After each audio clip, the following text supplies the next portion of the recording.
Thinking about it. Hey, I see us. Think about moving. Yay! Hey, we are. We're back. Solar flares can't keep us down. Welcome That's to Talking right. Heads, everyone. That's probably what happened to my camera. No, it's probably not. Before we do the intro, there's actually solar flares going on that are hitting Earth right now, today. Yeah. And I can usually call it because I'll start seeing weird tech issues. Like really weird, unexplained tech issues. Like, we were editing a Premiere video today, and Premiere just randomly decided to, Microsoft, my Windows side, Windows 11, said, we need to reboot your computer to fix some disk issues. Mm-hmm. Fix some disk errors. I'm like, it's Okay. practically a brand new Gen 4 NVMe drive. Like it. Yeah, it shouldn't need any of that. What disk issues? Yeah. And of exactly. course, Microsoft being Microsoft provided no explanation whatsoever. I got randomly logged out of every single service on my main desktop here right now. Just when solar flares come, little zeros and ones tend to flip in PCs. They just do. Mm-hmm. I'm not a conspiracy theorist. I'm not wear a mask, get a vaccine, but solar flares are real.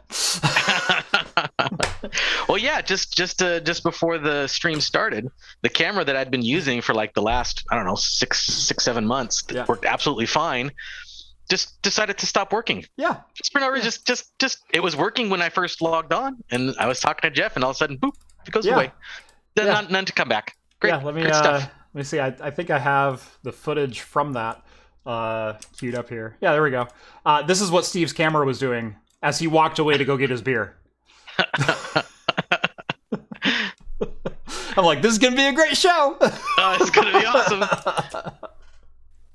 Well. Welcome to Talking Heads, everyone. Episode 246, your once-weekly live show for the latest in beer and tech news. I'm Jeff. And I'm Steve. Welcome to the show, everyone. Thank you all so much for joining us on this Wednesday night or in podcast form over on Anchor.fm or wherever your favorite podcasts are found. If you've never seen the show before, we talk beer, we talk tech, we talk games, pop culture, entertainment, sometimes some Star Trek. All super chats are read on the air so long as they will not permanently demonetize the channel. We do drink alcohol on the show, and if you're drinking along with us, alcoholic or not, let us know in the chat and we'll give some early show shoutouts as we go along. Last but not least, if you'd like to take part in the super secret chat or the even more super secret after party, think about joining the Patreon. Link is down in the video description. As a bonus, you'll get exclusive access to the Discord server, where you can chat with myself, John, Rhett, Steve, all the hosts from Talking Heads, and join the awesome community that hangs out over there. Now, speaking of oddities from solar flares, I'm trying to use OBS in the same way that I've used OBS for the last, almost 2.5 years now since we started doing remote live streams. Preview window properly, and now it's actually not changing scenes at all for me. There we go. This is supposed to be my windowed preview of what we're outputting, and it's what I usually use to look at the guest. So I can interact directly and then look over here if I'm reading an article. The window is blank. Although we are live, I can see us on YouTube. The window's not working. I don't know. Just weird things happening today. I don't know what it is. Weird things have been happening all week to me. So if you guys follow me on Twitter, Saturday, I woke up to essentially a sinkhole in my front yard. My main water line burst going into my house. We still had 60 to 80% of our pressure, but I had a 3 foot by 3 foot chunk of grass that was literally like liquid underneath. No, yeah. Fun. So called a plumber out, dug down, got down about 2.5, 3 feet or so, found the crack in the pipe, he exposed the pipe, and then he went ahead and turned the water back on, and it shot about 20 feet in the air and all the way across the street. He goes, yep, there it is. So what had happened was, out of our main water valve, our main disconnect from the city, It goes into PVC and then goes into a 90 degree that goes down, and then a 90 degree that goes out towards the house. And on that out towards the house line, there was a coupler fitting.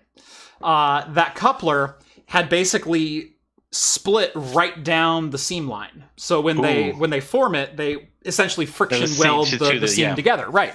Well, it had split directly down that line, and the coupler had just failed.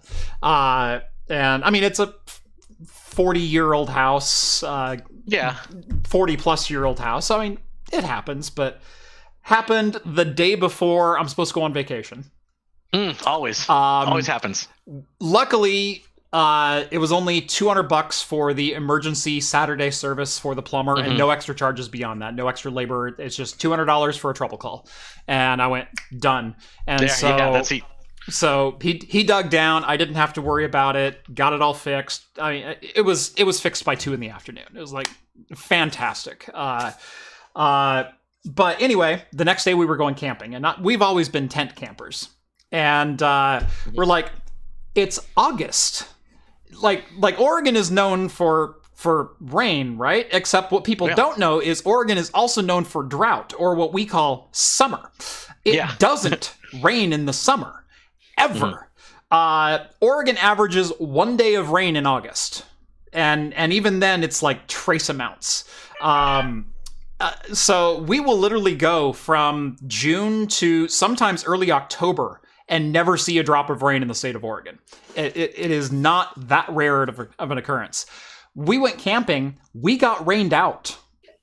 We left Sunday afternoon, got over there, got unpacked. It's a little bit misty, but we're on the coast and whatnot. Oh, okay. Right around 10 o'clock that night, it starts just kind of raining. Not this catastrophic downpour or anything, but overnight it rains over half an inch. Oh. And we're in a tent, and on our side of the tent, it stayed kind of dry, but over on the kids' side of the tent, like half of my daughter's mattress was wet, and it was just muddy, so we're jumping between, it was me and my sister and brother-in-law, and then another family that we're friends with. We're all out there together. We have 4 10x10 easy ups, and it's just like we're walking in between the easy ups trying to make breakfast, and it's like this is miserable. Which part of the coast did you go to? We went to Newport. Oh man, see that's where was it South Beach you guys stayed at? Beverly. Oh, Beverly. Okay. Yeah. Oh, Beverly Beach. Yeah, Beverly Beach is usually awesome. Yeah. Okay. It's great location right between Depot Bay and Newport.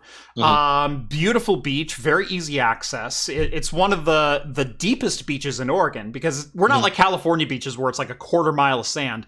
You might get lucky to have like 70 feet.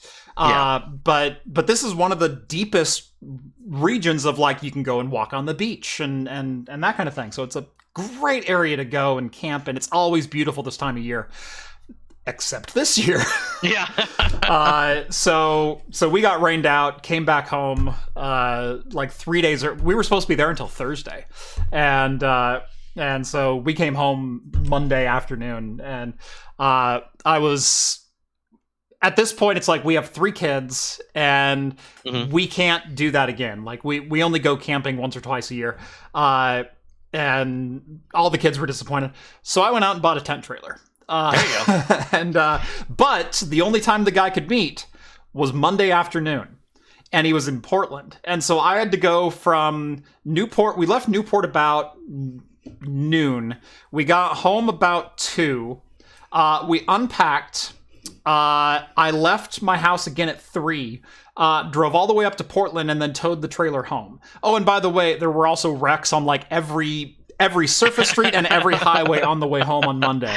And so I'm towing this tent trailer behind me through downtown, mid-hour or mid-afternoon rush hour. What a nightmare. But my truck did 476 miles in 24 hours and didn't complain a bit. So it's there you go. At least that went right. That went right. Yeah, that went right. So, yeah, it's been a weird. What was supposed to be like my vacation week has been just like one after the other after the other. Yeah, I woke up this morning and it's like, I just want to film a video. I don't want to do any of this anymore. Let's do something normal. Tech Geek chimes in for $25. Ghosts. Yeah, ghosts is right. Exactly. Anyway, if it wasn't apparent, I could very much use a drink. Okay. This is where it shouldn't go wrong unless you get like a bad beer or something like that. Well, I've had both of these before. And okay, so we're pretty safe. Pretty safe. We're going with pretty safe bets right now. I got a Block 15 and an Ex Novo. Oh, okay. Oh, shoot. Dang it. I left my... Did you leave your beer? I left it out there in the rush to go get my camera working. I have. Hold on. I'll be right back. I'll cover for you. Okay. Gosh. This guy, can't take him anywhere. Anyway, first beer for the night. We have a Block 15 Brewing out of Corvallis, Oregon. It is the Favorable Fortune Dry Irish Stout. I can't remember if I've had this one on Talking Heads before, but I know I've had it on a full-length video review.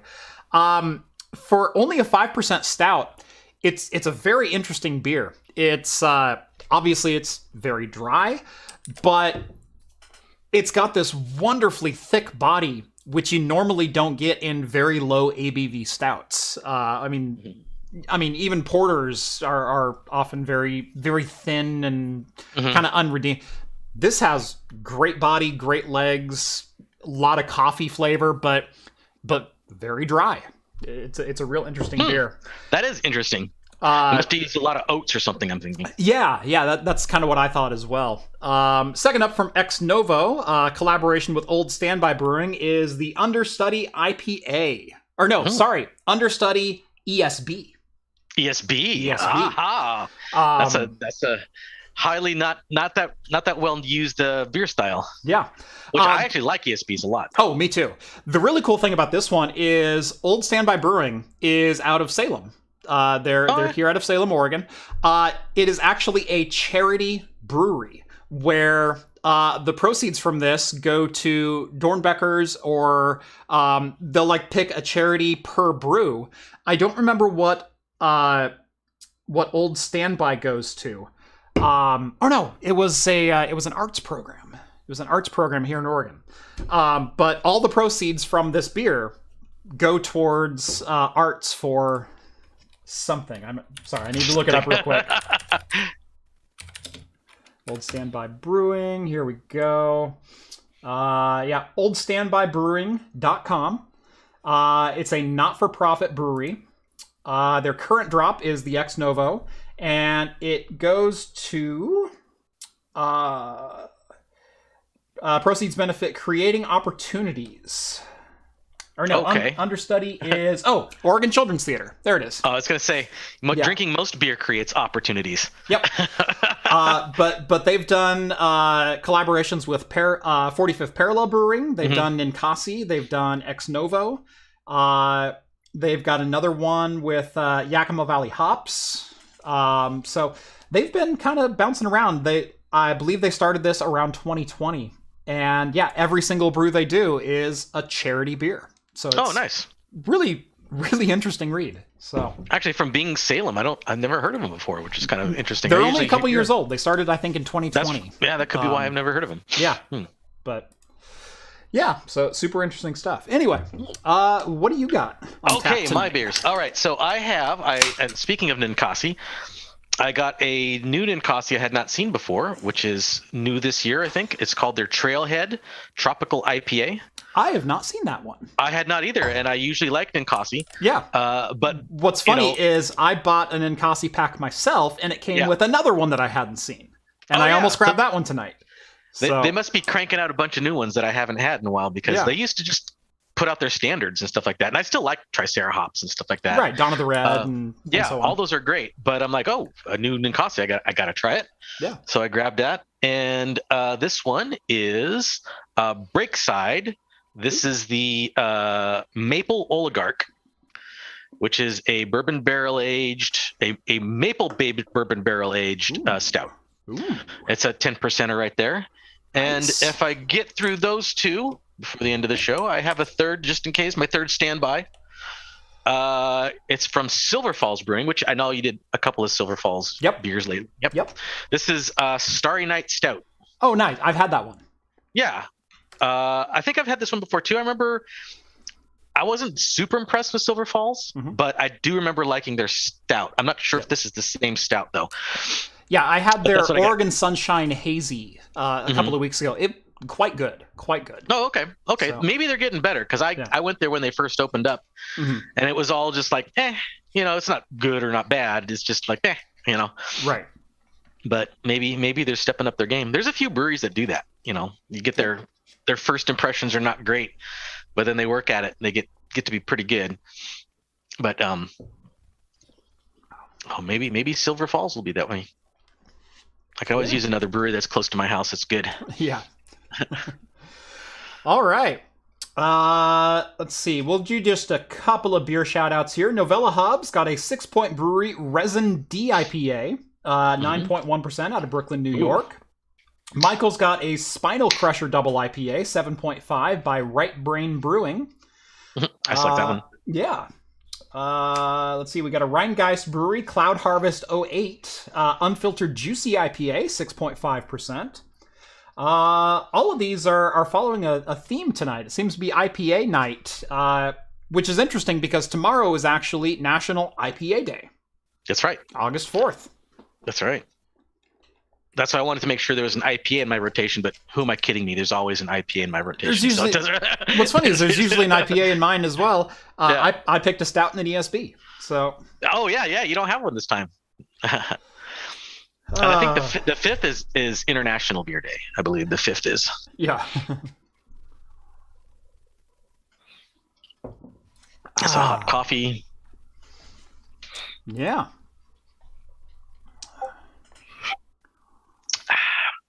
Oh, man. Oh, this is lovely. This Ninkasi is great. Yeah. Oh, yeah. If you find it, definitely pick that up. Yeah. I got their 12-pack of bottles, and there's a new pale ale. Okay. That has I don't remember the name of it, but it's like a bright yellow sun. Reminds me kind of like the Deschutes Fresh Haze label. Oh, yeah. It's kind of that style of label. But yeah, it's a beer that I've never seen from Ninkasi before. Andrew sends over $2, wants to know if Logitech and Tencent news is on the docket. It is indeed. I believe that's our second story up tonight. Let's see. Harley sends over $5. Thank you very much, Harley. Saving a Bell's Double Two-Hearted IPA for the after show, 11%. We've had that one. It is fantastic. Let's see, and we've got Lieutenant Lemming chiming in for $5 Aussie bucks. Brookvale Union Ginger Beer at 9:17 a.m. Just finished a night shift. Awesome. Oh, nice. I do love a good ginger beer. I do too. Ginger beer is usually my go-to when I kind of want to drink, but I can't. Yeah. Well, because ginger's got that almost alcoholic bite to it. It's got that bite to it, right? So it's got like especially I like making mine fresh. I'll do a fresh ginger beer or something like that. Yeah. Freshly grade the ginger and everything because you get that really good ginger bite. Is it delicious? I like doing ginger beer and cranberry juice. Straight cranberry juice and 50-50 ginger beer. You get a little bit of that tart zing with some of that spicy bite. It's really good. I never thought of that. Yeah, I never thought of that. Yeah, that is probably my go-to mocktail. That does sound pretty good. Grape Crush. All right. First up. What? No. The SEC charges 11 people in an alleged $300 million crypto Ponzi scheme. Well, it was just... who would have thought that cryptocurrency would have such kind of devious underbelly? Who would have thought of... who would have thought? Who would have thought a currency with no regulation would have... would have issues with regulation? Yeah, who would have thought? This is according to CNBC. On Monday, the SEC Securities Exchange Commission, the SEC, said it charged 11 people for their roles in creating and promoting a fraudulent crypto pyramid scheme and Ponzi scheme that raised more than $300 million from retail investors, including in the United States. The scheme, called Forsage, claimed to be a decentralized smart contract platform, allowed millions of retail investors to enter into transactions via smart contracts that operated on Ethereum, Tron, and Binance blockchains.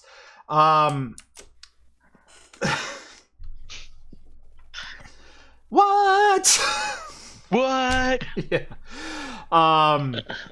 Yeah. I don't want to be the I told you so guy. I don't. But at the same time, I hate crypto bro with a passion. Mm-hmm. Crypto bro is just the new gold bro. You know, the world's going to go under. You got to invest in gold. I'm not trading gold for food. Like if zombie apocalypse is your fear, gold is the last thing on my list. It's heavy. It's shiny and probably will attract things if you drop it. Like, oh yeah. Well, zombie apocalypse is pretty worthless, but silver during a werewolf apocalypse, that would be something. See, but that's a different scenario. That's a different scenario and altogether. That's one the silver bros never planned for either. They're not smelting it down into bullets and knives. That's true. There's no. They're hoarding 49 quarters away. They gotta create a new internet monster where its weakness is cryptocurrency. You defeat it by putting it on the blockchain. What about a blockchain MMO? I think they're actually working on something like that. I think that they are, yeah. Where like the items are like the items are on the blockchain or something like that. So you have like a unique item. Oh wait, no, that was just Diablo Immortal. Sorry. Oh yeah. Oh snap. Yeah. Kren chimes in for 5 Aussie bucks. Thank you so much, Kren. G'day, it's my birthday today in the office for most of it. Well, that sucks, but I hope you have at least one frosty beverage once you are technically allowed to. Yeah. Well, happy birthday. Happy birthday. I know that they keep saying here in America we have Foster's, which they keep saying is Australian for beer. Yeah. But if you talk to any Australian, they don't even know what Foster's is. Right. They're like, I don't know what that is. Is that a slur? I'm not sure. Well, I thought that was a coffee. No, you're thinking Folgers. Folgers. Foster's. Yeah. No. That's what they market to Australians. Folgers, American for coffee. Yeah. And we all know that Folgers here is just the absolute garbage of coffee. Right. Many a night I've had some truck stop coffee, and it's usually the Folgers, the light Folgers roast. crystals. Yeah, Folgers crystals. Oh my gosh. But I thought it was the best part of waking up, Steve. Yeah, it was Folgers in my cup. Yeah, Folgers in my cup. And then in the garbage disposal. About 2 hours later in the toilet. Now Folgers actually does make a high-end coffee that is actually pretty good. But their standard freeze-dried stuff is like a travesty to even call it coffee. Yeah. Fully agree. Sean wants to know, greetings, Craft Computing. What is your opinion of Founders Porters? Yes. Founders Porters are great. Yeah. I haven't had, I know that they have some specialty ones, but they're very hard to come by around here. Yeah. Founders being where are they based at? Indiana? I think they're Midwest, I believe. Yeah, they're Midwest somewhere. Founders Brewing. They used to do the CBS, and now they do the KBS. Those are both great. Yeah. But I know they have some specialty ones, but those are harder to come by. Kind of like some of the Dragon's Milk. Like we can get Dragon's Milk out here Michigan. All day long. Michigan. Oh, Michigan. Okay. Yeah. Okay. Sounds right. Yeah. Yeah, like Dragon's Milk. We can get Dragon's Milk all day long around here. Yeah. But to get the specialty Dragon's Milk, that's a little harder to come by. Yeah. Yeah, so we've had their standard porter. We've had, like Steve said, the CBS when they made that. The KBS is a standard that we can get around here. Founders IPAs. In fact, I had a Founders all day IPA. Just upstairs for dinner. So yeah, if you're talking about any of their specialty stuff, I have never seen it around. But their standard porter, great porter. Oh yeah, it's good stuff. Yep. Kind of like the Deschutes Black Butte Porter. If you ever see that around, that's Oregon's standard porter. Standard porter, and it's, you know what? Every once in a while, because I haven't had it in a while, and I forget, because I used to drink it all the time. Yeah. And then I have it, and I was like, you know what? I forget how much I like it. I should just buy this more often. Yeah, Black Butte Porter is the beer that brought me into craft beers. It is the beer that kind of woke me up to hey, beer can be just as interesting as spirits can. Yeah. Because I was always a spirits and whiskey and gin and cocktails and whatnot, because there's so much variety out there. There's so much that you can get into. And for me, and I've talked about this a couple times, I spent a couple years working at a grocery store, and the smell of the bottle return machines of 9-month-old stale, rotting domestic beer. It just makes you want to hurl. Right. I know, yeah. It's really bad. And because I grew up coming of age in the late 90s and early 2000s, before really the craft boom had hit, the only thing ever available in bars was Bud Light, Miller, maybe a Sam Adams, and whatnot. And so every time I would order a beer, try a beer, someone would have a beer on hand. It was like, no, that crap is awful. Gross. How can you even terrible. stomach that? Right. Yeah. And so I was always like, whiskey is really good. Like I got into Irish whiskeys, and I got into scotches and bourbons and ryes and whatnot. And then somewhere in the late 2000s, I finally discovered Black Butte Porter and went, there's something here. Yeah. Oh yeah. And then there's just the same amount of variety out there. Not only do you have your porters and stouts and IPAs and pales and ESBs and stuff like that. There's all kinds of stuff in between. Oh, what do you got? Zachary says, Craft Computing, raid on the blockchain. Your parody is stored in the blockchain. Then you can go with NFTs are not a backup.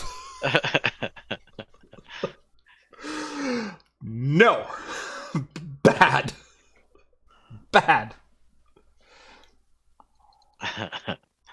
That's good. Does drinking and working with computers go hand in hand by default? I've never known a sysadmin worth his salt who didn't have a bottle of scotch in his file cabinet. Oh yeah. Yeah. If you start your career doing it and you don't drink, within a couple of months you will. Right. you will start. Don't worry about it. You just do. There was one guy that I worked with for probably about 3 years or so. His name was Sean. He worked in a different wing of the company, but was like my level colleague in the different department. Anyway, we kept telling him about this user that we always have problems with, and he always thought we were exaggerating. And finally, he had to interact with that user for an issue that was on the software side and not on the hardware or the user interface side. And he drove down to my office. He was in a different building. He drove down to my office, opened the IT room door, closed it behind him, and went. And by the way, he and I had higher firepower. He walked into the office and he didn't say anything to anyone. There were 5 or 6 people there. He closed the door behind him and he goes, "I'm going to close my eyes. And if a bottle of scotch magically appears, you will not be terminated. If a bottle of scotch does not appear, I am going to search every square inch of this office to find the bottle of scotch." Oh yeah, no, my old boss. I didn't even know he drank. he kept bottles of scotch all over the place. Yeah, no, that was always one of my favorite moments. Yeah, I'm gonna close my eyes. There better be some scotch in front of me. If some scotch magically appears, no harm will come to you. But if it does not appear, I will find the scotch. Yeah, I know it's here. And I will take you down with me. Anyway, Forsage, now that we're looping back into the news, Forsage was launched back in January of 2020. And cease and desist actions were first brought against the security in September of 2020. And later in March of 2021 by the Montana Commissioner of the SEC and Insurance. Wow. Despite this, and this is a direct quote from CNBC, the defendants allegedly continued to promote their scheme while denying claims in several YouTube videos and by other means. So basically using social media to go, it's not true. It's fine. It's totally fine. This is just how business works, and people are upset. They're just jealous. Yeah. Yeah. Told you so. Oh, yeah. Pump and dump. Yep. I also love it that every single time I talked about crypto on the show, I will get like 4 or 5 crypto bros in my DMs the next morning telling me I know absolutely nothing about crypto and that I'm completely wrong on the claims, and they haven't, but a friend of theirs made like millions investing in crypto, and I should totally get on board with that. That or the endless string of comments that the AI bots trying to chat with each other, but none of their sentences actually make sense. Yep. But trying to promote whatever crypto they're trying to promote at the time. It's not a Ponzi scheme, it's a TikTok dance. Or no, maybe it's not a Ponzi scheme, quote, TikTok dance. Maybe there's a dance out there called It's Not a Ponzi Scheme. It's not a Ponzi scheme? I don't know. I don't TikTok. That should be a dance. I don't TikTok. I'm not on TikTok. No one will know. Yeah. If I dance and it's not on TikTok, wouldn't anyone see? Right. So, yeah. Your wife, and she's still laughing. Oh, yeah. No, I don't. Although dance. you are wearing the perfect shirt for that today. I am. I do like my Star Trek Riker and Picard shirt. They had the time of their lives. Yep. Ain't nobody put William in a corner.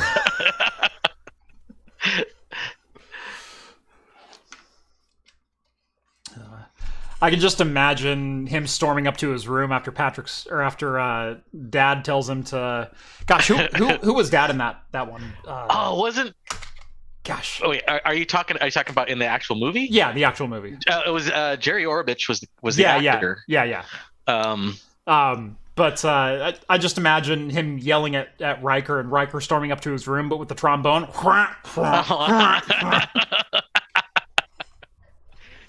Yeah, somebody's got to do that. This remake, it writes itself. Mm-hmm. Well, some clever editing. Just replace her with Riker in all the scenes. Right. Deep fake it. Deep fake it. Yeah. Someone needs to deep fake that with Riker. Yeah. Logitech and Tencent Games announce a partnership to announce handheld cloud gaming. Yeah. Very interesting thought to this one. I know. I thought so too.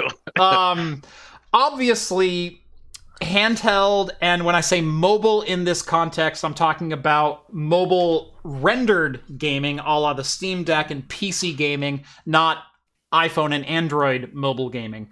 Not App Store controlled, walled garden kind of things. I'm talking about more enthusiast gaming. Right.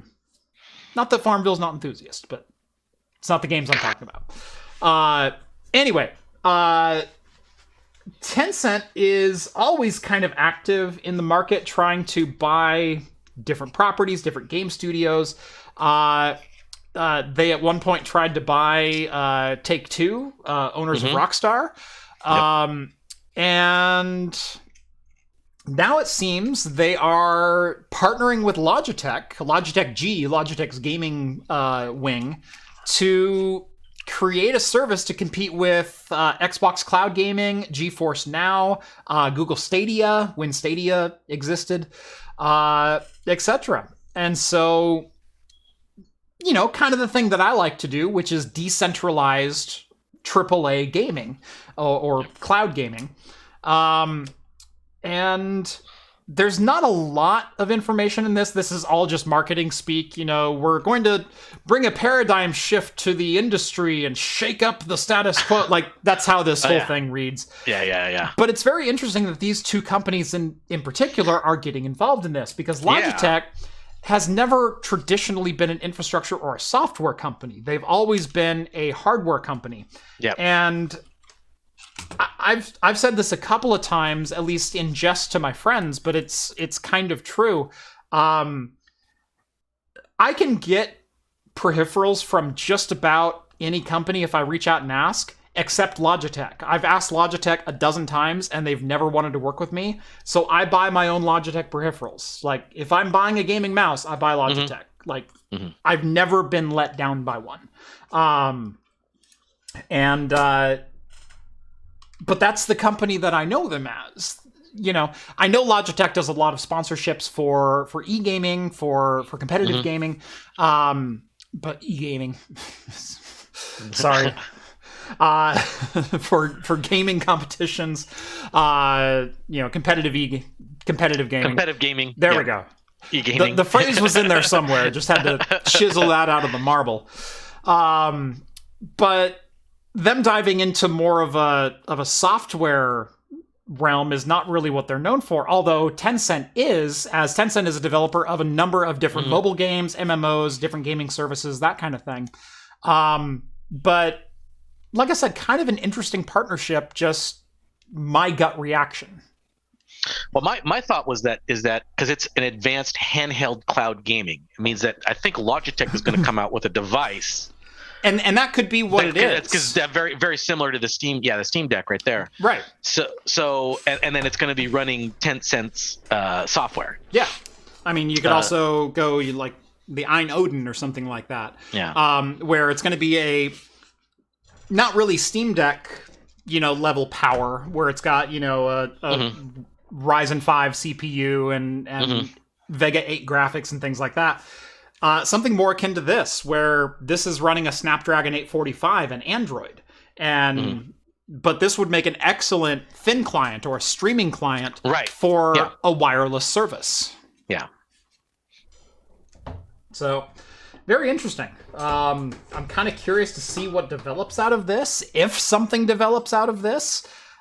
If something good develops out of this. Yeah. I just don't have a lot of... Logitech's never really built... Controller-wise, they're going to be fine.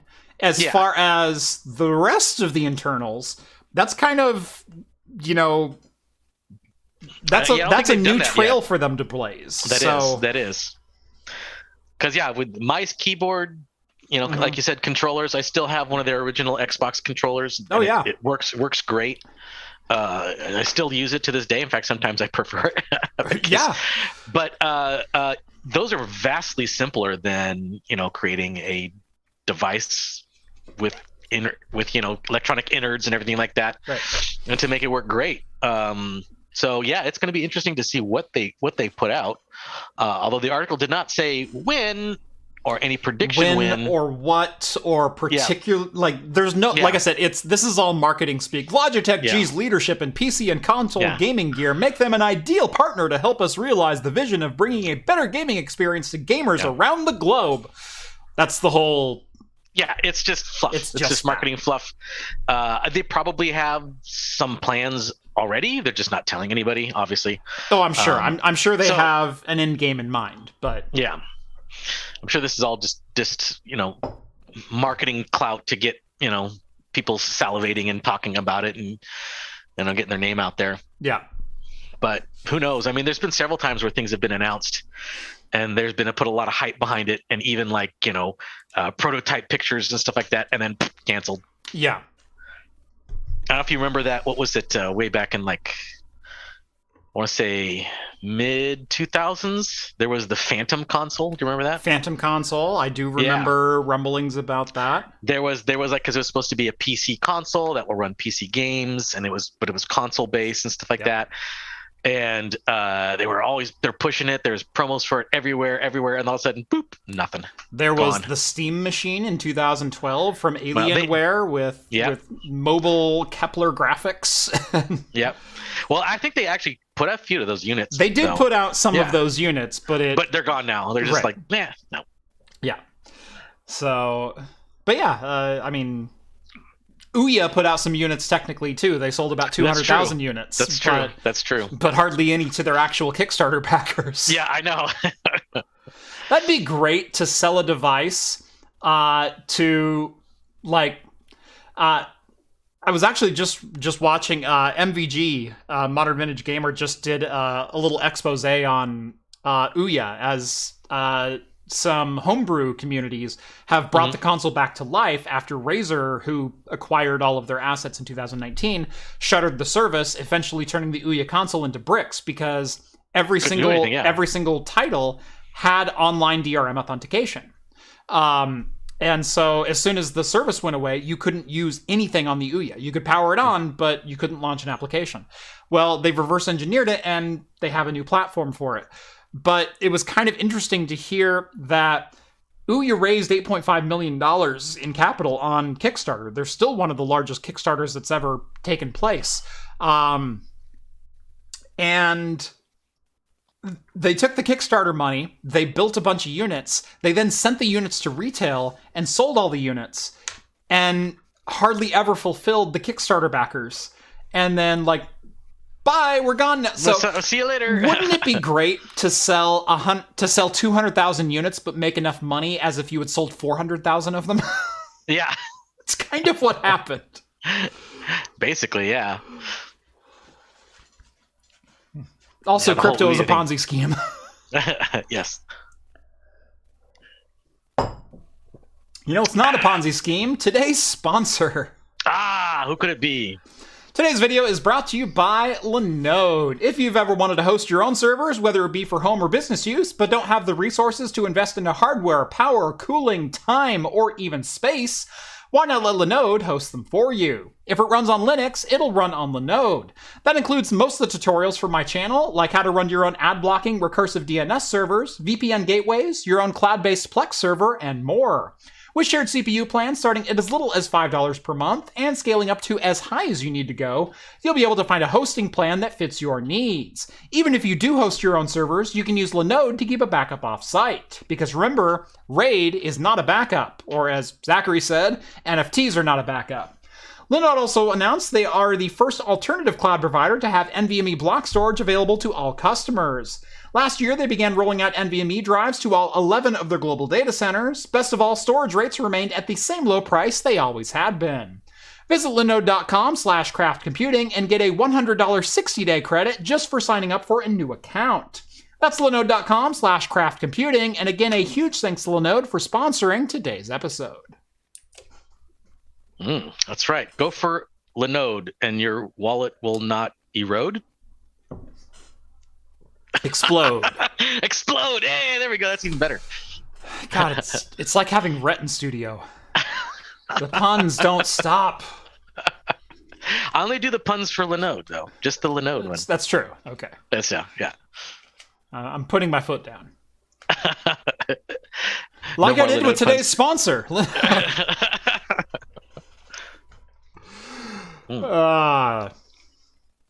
Bungie is in the news. Bungie, you know, the OG Halo developers. Oh, yeah. Now owned by Sony and no longer making Halo, but whatever. Bungie is in the news. They got another money-making IP. It's fine. Yeah, they got their own thing. Yeah.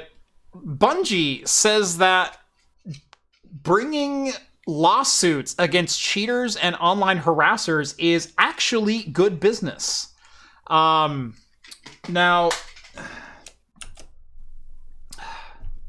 this one's tricky. This is a tricky story to talk about.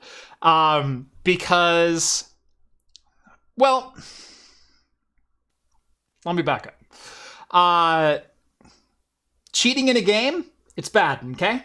That's bad, especially a free online game. Especially a free online game. That just ruins it for everybody. I mean, right. Come on. The only thing worse than cheating in a free online game is cheating in a paid online game. Well, I mean, at least with the paid online game, if they ban you, you have to go buy it again. At least they're making money off of that. Right. This is they can just go create a new account and start all over again. I mean, yeah. No. We IP banned them. Yeah, and I unplugged my modem and plugged it back in. Yeah, plug it back in. I got another. Yeah. All right. Yep. Now my neighbor complains he can't get online, but whatever. Yeah. Anyway, Bungie has in the past gone after a number of different. They say rule breakers, Mm-hmm. And their lawyer claims it is simply removing bad actors from the game community, as it's the right thing to do, and it is also good business to do so. While I do agree, it is probably in their best interest to moderate their community. I also don't see the point in bringing lawsuits against people who run. Yeah, I don't cracks. know. Well, I see.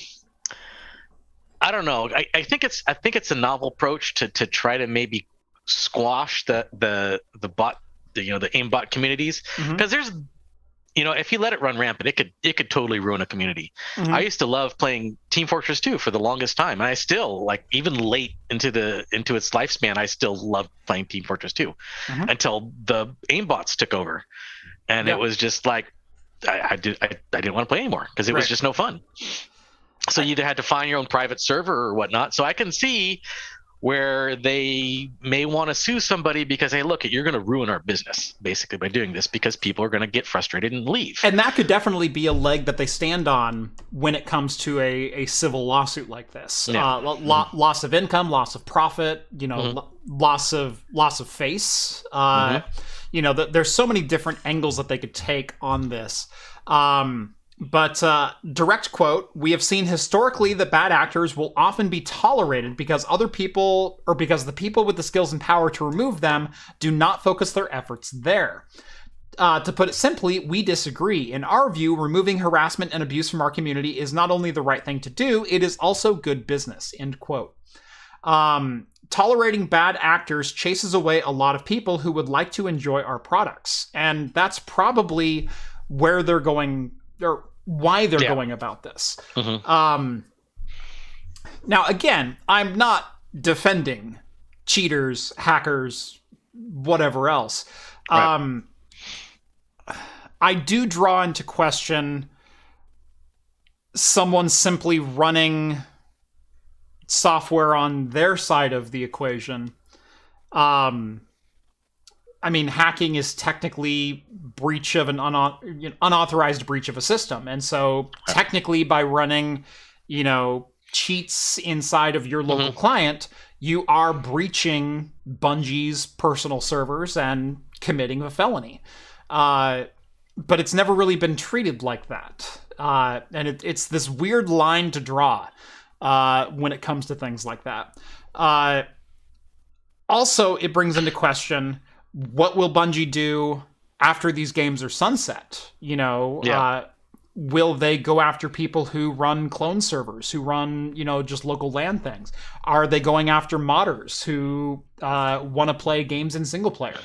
So on top of the legitimate bad actors and people you do not want in your community, they're out there. But I do wonder about the collateral about that because I don't play online games hardly at all.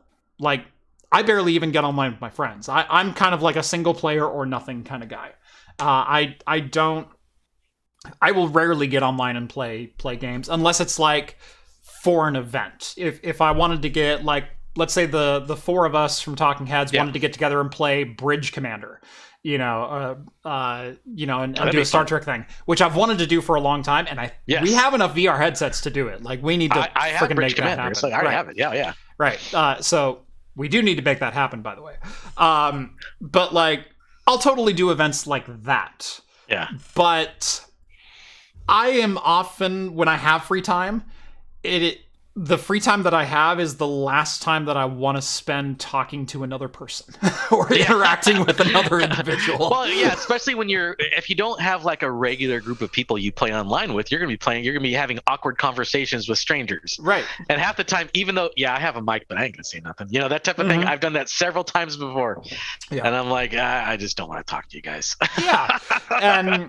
And it's weird being in my position, being, you know, on social media. Like, my job is social media. My job is to be social. And I am social in so many different areas. I produce videos for YouTube. I get on Twitter. I'm very vocal on Twitter. I'm very active in the Discord communities that I run, and a couple others that I'm involved with. But I can only spend so much of my time being social. And like I said, when I finally want to sit down and play a game, I just want to make the AI effing pay and not have to deal with that 12-year-old in my ear. You know, or even sometimes just talk to my friends, because I just talk to them on social media. That's where they exist too. And no, I get that. I haven't. I do like some online games. I do play, I'll play some with my nieces and nephews once in a while. They'll invite me to go play. I played, was it Phasmophobia with them? Not that long ago. That was kind of a fun little game. Yeah. You're like a ghost hunter type of a thing. And you got to try to figure out what the ghost is and figure out how to get rid of it and whatnot. That was kind of fun. But for the most part, I'll just focus on single player games or stuff like that. Because you're right. I have a limited amount of free time, and I want to enjoy myself. I don't want to be irritated by everybody else that's around me. Right.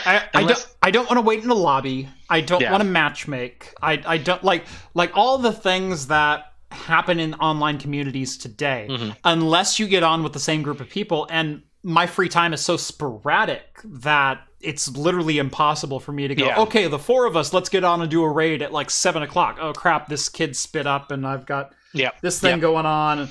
It just never happens. And like, I do enjoy those things. Right. But for me, they've got to be planned well in advance. Yeah, no, I know.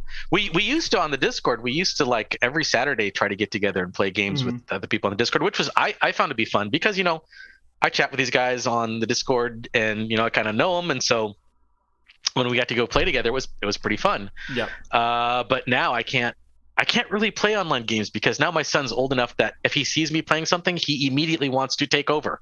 Yeah. He gets on my lap. He's like, well, I'm going to play this now. Yeah. And I'm like, oh gosh. And same kind of thing. I love my kids, but they'll stand over me and go, oh, go do this now. Oh, do that thing again. Oh, yeah. And it's like, no, I just want to burn this building down in peace. Oh, no, I wish he would just passively stand by and comment. He doesn't do that. It's like, oh, that looks like fun, Dad. Here, let me sit on your lap. Oh, here, let me have the mouse. Oh, let me have the keyboard. And, you know, he's taking over. I've been playing Teardown a lot lately. Oh, Teardown's great. Yes, that is one of my like happy places right now. Yeah. It is the perfect mix of destructiveness and whimsical environments and engineering and planning that goes into like making sure you complete all the objectives. Like usually getting the main objectives is pretty easy, but it's like. You can do these 4 objectives and you can like walk a straight line and do all 4 of them. Or you can do these 7 objectives and spend 40 minutes figuring out how to get to all of them before your 60-second timer runs out. like that's the stuff that I enjoy. Yeah. And so I've been spending a lot of time doing that. But I'll get on the game and of course I have some mods installed. Have you seen the Piano Fall mod? No, I have not seen that one. You need to download the Piano Fall mod. Okay. I'll have to get that. So what it is you get a conductor's baton. That is your tool. You can click the button you can click the middle button. If you hit the middle mouse button, it will spawn a piano. That is playable. Okay. You can like hit keys on the piano. Oh, ding, ding, ding. Okay. Yeah. Spawns a little baby grand. If you click the left mouse button, it will drop a piano from the sky. Oh, fun. This is like a Bugs Bunny inspired straight up Looney Tunes. Yeah. And the sound and it's great.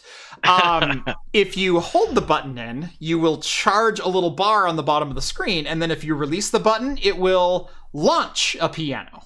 Oh, fun. And so you can like hurl a piano into a building and crap like that.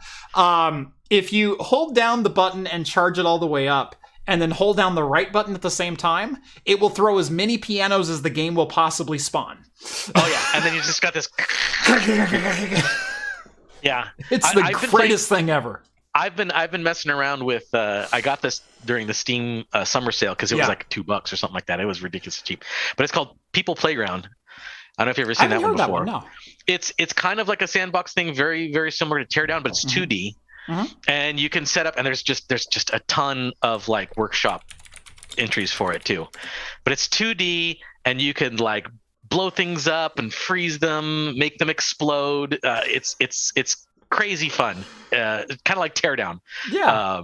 But it's 2D, and even with that, with it being 2D. If you throw too much objects at it, it's just going to start jump. Yeah, just starts chugging along. Because all the ragdoll physics that's going on and stuff like that. My daughter, so I bought her Teardown as well, and she plays on a converted MacBook Air. So she has a MacBook Air, and she plays on my cloud gaming server. In a remote instance, and cool. And so it allows me to not have another desktop set up permanently in a house. She can go take her laptop wherever she wants. Right. Play at a desk, play at the table, play on the couch, doesn't matter. And that's been working fantastic. She managed awesome. With Teardown to crash my server. Oh. She crashed. I wouldn't doubt it. Yeah. She crashed the GPU, and the GPU crashed so hard that it broke the driver within KVM, and it actually brought down some of my VMs. That's some serious stuff.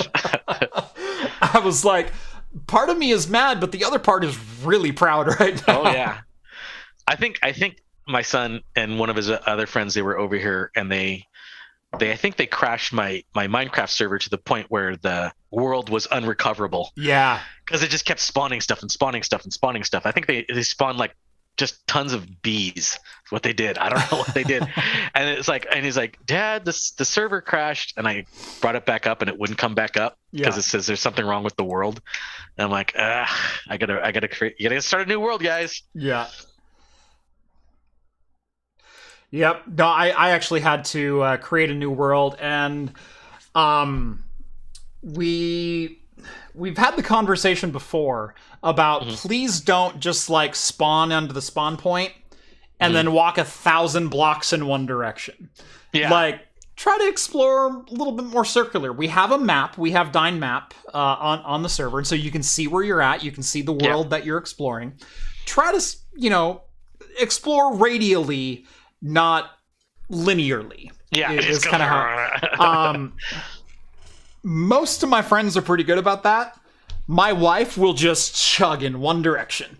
And it's like, so you can see all my friends, and you can kind of see like little bubbles that they've carved for themselves, like right on the edge of like where everyone's been at. And we've all played, 40 to 80 hours inside this server. And then there's this one trail that comes off the map and then does like this up in the top. It's like, what are you doing? I'm looking for something.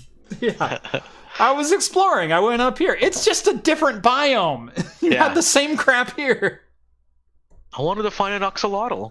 Yeah. Exactly. So next time we're getting Border Guard installed, which is you can only walk so many blocks away from the spawn point. Ah, okay. And I'll probably enforce her and no one else. Everybody else can do it, but nope, she can't just go so far. Yeah, we have to, because of her, we have to nuke the server every once in a while because there's so many stale assets spawn. Yeah, it's fun.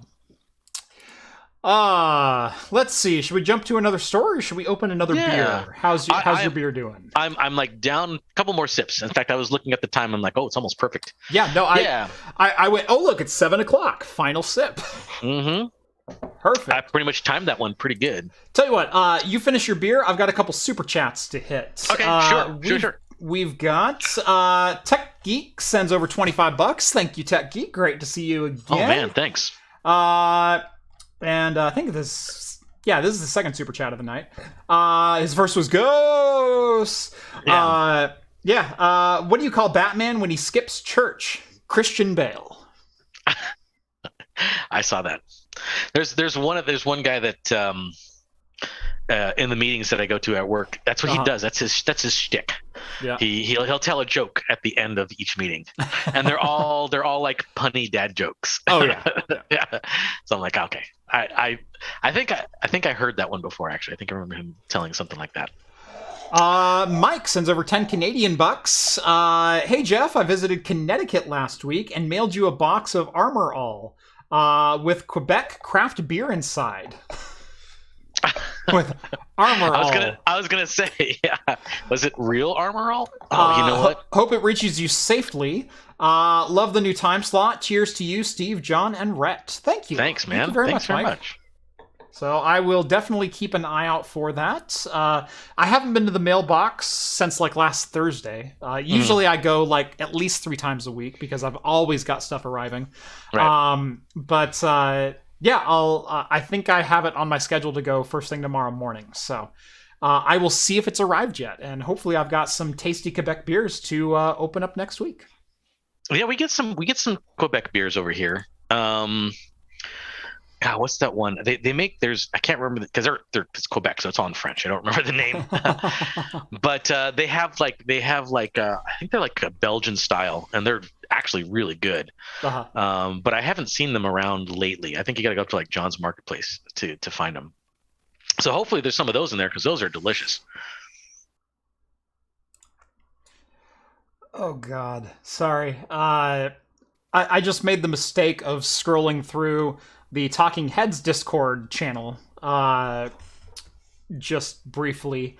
And Funky Monk posted that college textbook maker Pearson, you probably all know who Pearson is, eyes NFTs to claim a cut of secondhand sales. So they will basically blockchain their books, and every time the book is resold, they will reclaim part of that as an NFT blockchain sale. What? Oh my God.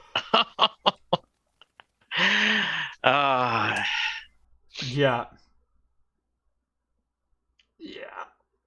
Ugh. Pearson, F off. Yeah. Any way to make a buck, I guess. Yeah. You know what I realized? That I don't have a bottle opener. Are you one of those people who can open it with like a Bic pen? Like No. I'm always amazed at people who can do that because I couldn't. I never could. I've seen the trick done so many times, I've had it explained to me so many times. Me too. I've never been able to get it to work. Neither have I can open a beer with keys, and so I've done keys and I've done like corners of desks and stuff like that. Right, I've done corners of desks, but it destroys your desk. Yes. Yeah, I actually one of my business keys, one of my business office keys, was the perfect shape for cracking a seal on a pop top. So yeah, no keys. If you can get one of the teeth of the key underneath the lip, you can just kind of. Like you don't even have to pop it in one go. You just kind of bend out a couple prongs and go pop, pop, pop, pop, pop, just around the edge, and it'll let go. It comes right up. Yeah. So. Yeah, that's what I did before I got my Handicraft computing bottle opener that fits on my keychain and is all aluminum and wonderful. Oh yeah, sorry, mine are steel. Oh, okay, there you go. I specifically requested not aluminum. Yeah, that's what. In the Discord, Trick Logic, he told me the beer from Quebec is Unibro, yeah, something in French. But yeah, those are the ones. Yes, I've seen them before. They are quite good. Yeah. All right. So for beer number 2, if my mods are paying attention over on the YouTube, by the way, huge shout out to Skull, Rev, and any of the other mods that are in chat today. Love you guys, and you always do a fantastic job. Let's see. From Ex Novo Brewing, Portland, Oregon, in collaboration with Old Standby Brewing in Salem, Oregon, it is the Understudy ESB, Extra Special Bitter Ale. 5.2%. Nice. And I did use the side of my desk, but it's metal, so that's fine. It's not going to Well, there you go. So, but this is, break sides, maple oligarch, and the Imperial Stout aged in maple bourbon barrels. Nice. Which, since my glass is made from the skull of my enemy, you can't see it. This has kind of a wonderful caramel color to it. Oh, it certainly does. Well, ESBs typically do. Yeah. But also getting an ESB that was made literally in Oregon, kind of a rare thing. Oh, yeah. It's not a style that is popular around here. No, it isn't. Sandy M makes an ESB. Yes, year-round. they do. Yeah. Yeah. They're one of the few. I don't know of any other. Yeah, Sandy M's also in Oregon, but not very widely distributed. You can kind of get them here, and you can kind of get them in Portland. Yeah. They don't have a wide distribution network, so. Breakside used to do it, but Breakside's gone. Breakside used to have an ESB. But I don't know. I can't think of any other except for Sandy. Breakside or Burnside? Burnside. Yeah. Did I say Breakside? You said Breakside. Okay, no, I meant Burnside. Sorry, you're drinking a Breakside. I'm Breakside. Okay, that's why. All right. It starts with a B. That's close enough. I was like, wait, did I stroke out there for a minute or? Whoa! Oh my gosh! Well, you said bourbon barrel maple aged. I'm expecting big things. Okay, because I was a little confused because it does say maple bourbon barrel. Mm-hmm. So did they make a maple bourbon and then age it in that barrel, or did they add maple to this? I don't think, because it's not super mapley. Yeah. But it definitely has a sweet maple flavor to it. Mm-hmm. But it's not overpowering. But it's extremely tasty. Oh, yeah. And the roasty notes are excellent. Yeah. I can't imagine they would have back sweetened it or anything like that. So I wouldn't think so either. Yeah. I mean, maple barrels are a thing. But maple bourbon barrels, I don't know unless there's, like you said, a particular maple bourbon, a maple-infused bourbon that was aged in those barrels. That could totally be a thing. That could be a thing, yeah. Which I'm guessing, because that's kind of how it reads, how the description kind of reads to me. But I don't know. It's super delicious, though. The barrel is Maplewood? I don't think so. Can't imagine that it would be. Yeah, because they would say it would be maple barrels. Barrels are barrels, especially. Sorry, if a barrel is a bourbon barrel, it is New American Oak. Yeah. Period. If it is a bourbon barrel, it is made with New American Oak. Yeah, aged in maple bourbon barrel. That's what it says. And so I imagine this was a maple infused or a previously maple bourbon that was finished in a bourbon barrel or some. But yeah, bourbon barrel is a very specific term when you're talking about U.S. and barrel aging. So.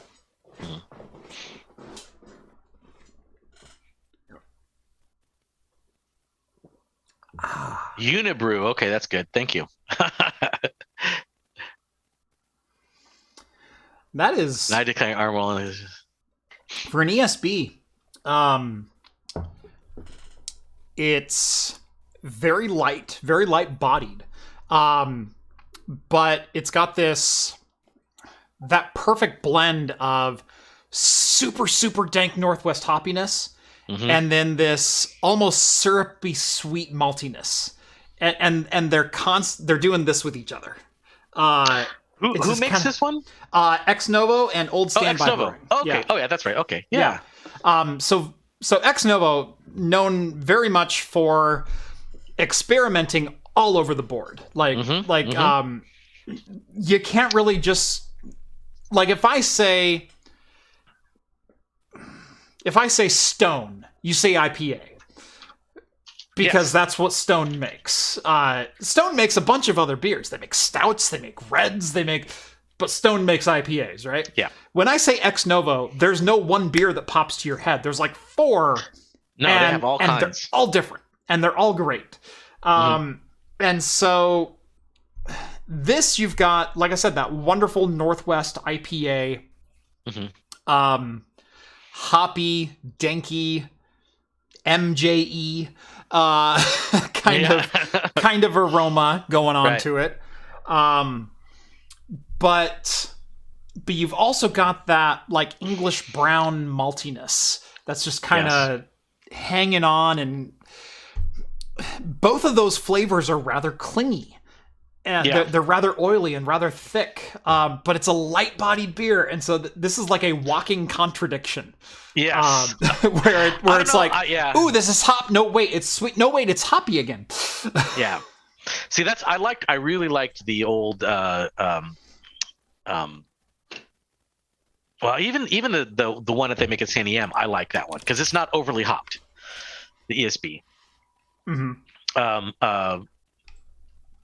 The old Bridgeport one was excellent. I thought their old ESB that they used to make, because it was just like really sweet, malty, kind of a little bit of a brown kind of style, but with a lighter hop flavor. Yeah, just enough to kind of know it's there, but not enough to offend. Yeah, and it was really good. I really liked that style. No, this is great. I'm really digging this. I remember John tried to make an ESB once. It didn't turn out so good. Did it also have chunks of strawberries? Surprisingly, yes. Even though there was no strawberries in they just showed up. How did that? It just showed up. Shaking it like a ketchup bottle. He makes a bourbon barrel stout, and then strawberries in there somehow. I don't know. Yep. They just show up. All right. Rumors of a new Oculus Quest 2 rival couldn't come at a worse time for Meta, and I am so disheartened for them. Boo-hoo, Meta. Breaks my heart. Pico. I've seen Pico every single year that I've been to CES. Now, Pico is traditionally an Eastern company, but they are very big in the virtual reality space over there. They've focused their efforts in the West, so US and Europe, mainly around enterprise, augmented reality, learning experiences or training experiences for employees. Like, putting on a headset and learning how to be a mechanic with BMW, where you can see the world around you and get instructions in real time in 3D space. So that's primarily where they've been focused here. They do have a thriving consumer wing that pretty much services the Eastern markets, China, Russia, etc. Well, their Pico 4, the Pico Neo 4, may be coming to the US as it has a new FCC filing. And if it's anywhere as competent as the Neo 3, or no, the Neo 2, I think is what I saw at CES 2020 when we were there, Steve. This could be pretty interesting. It had inside-out tracking, 6 degrees of freedom on every single device. It had tons of hours of battery life and was all self-contained with an Android-powered unit, very similar to the Oculus Quest 2. And at a very similar price point. It was, I think, $399. So, given that a new headset has seen FCC filings and is potentially aiming at a US launch, and given that Oculus just raised their headset prices by $100 and went, here's Beat Saber. I thought they had Beat Saber before, didn't they? They already had Beat Saber, but now you get Beat Saber for free. When you buy a Quest, you don't get all the DLC. No. You get the $10 Beat Saber. Of course not. Yeah, $10 Beat Saber for your extra $100 of extra hardware. Right. So the 120 gig Oculus Quest 2 is now $400 in the US, $630 in Australia. Up from its $299 base price. And actually, I bought mine for, I think, $260 brand new. That's reasonable right there. Right. Yeah, and I have two of them. Now we do know that Meta, Facebook, was likely selling this headset for a loss to enter the market and get everyone invested into the ecosystem and then make money off the ecosystem. This is very similar to console strategies like the Xbox 360 and PlayStation 3 that we've seen in the past, where you'll sell the headset for a loss but make money on the back end with the service.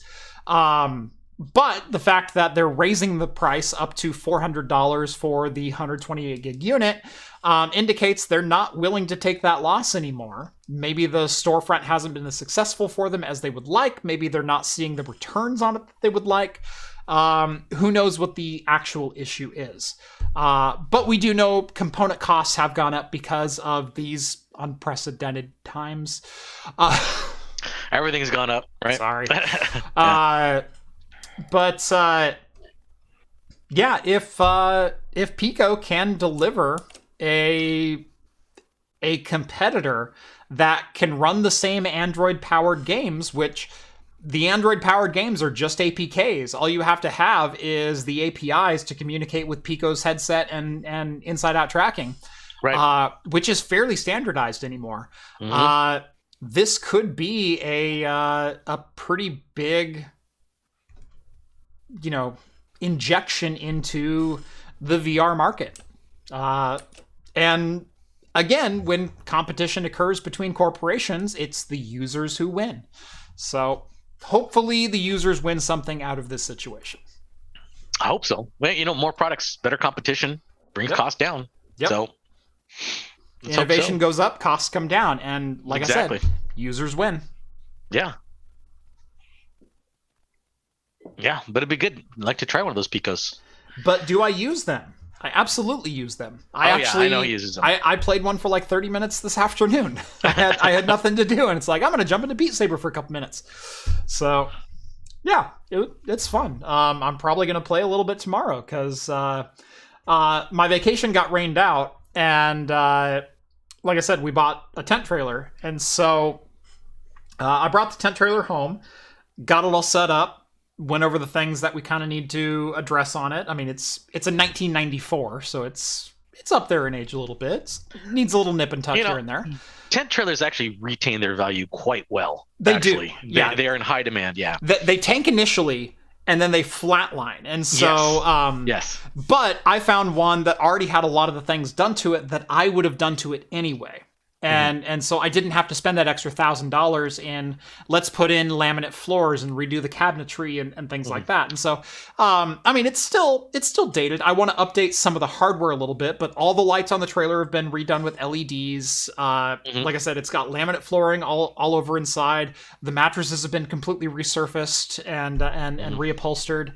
The cabinets have been resurfaced and sanded and painted and whatnot. It's in pretty good condition. But there's some things that I need to add, like the trim work around the flooring never got finished. I want to finish that. I want to put a fresh coat of paint on the inside of it, kind of brighten it up a little bit. I want to reseal the outside of it. And there are a couple dents and a crack in the bottom of it. I'm going to fix that up, but it has brand new tires. It's got, the axles were recently serviced. It's got brand new brakes on it. Like, what more do you want? But yeah, so the family, since we got rained out, I drove the trailer back down to the in-laws' house, and they're going to finish their vacation at the in-laws' house. And so I went down this morning at 8:00 and got the tent trailer set up down there. And fun. This afternoon, the rest of the family went off, and they're going to spend until Sunday down there. I'm going to go join them on Friday, and we're going to cook burgers around a campfire and everything else, but no rain. That's right. So your wife and the girls, and they're over over there. We need to beer. Yeah, yeah. Well, I was gonna say I just bought my son this. I'll buzz the drone by your house again when I'm ready. There you go. You get to have a beer attached to it. It comes over, just drops it when I'm in the backyard. Gosh, when was that? Was that 4th of July or no, Memorial Day? It was Memorial Day, yeah. Oh no, it was 4th of July last year. That's right. So I brought the drone out to my in-laws' house, which is like 3/4 of a mile from Steve's house, but it's all flat ground, and there's wetlands in between them, and so I took my drone and I flew it over the wetlands, and I buzzed Steve's house and was looking in his windows. I don't even think we were home. You weren't home. I called you afterwards and went, "Did you see something flying around?" He goes, "No, we're like 2 hours away." And I'm like, "God dang it!" Freaked out your neighbors though. Yeah.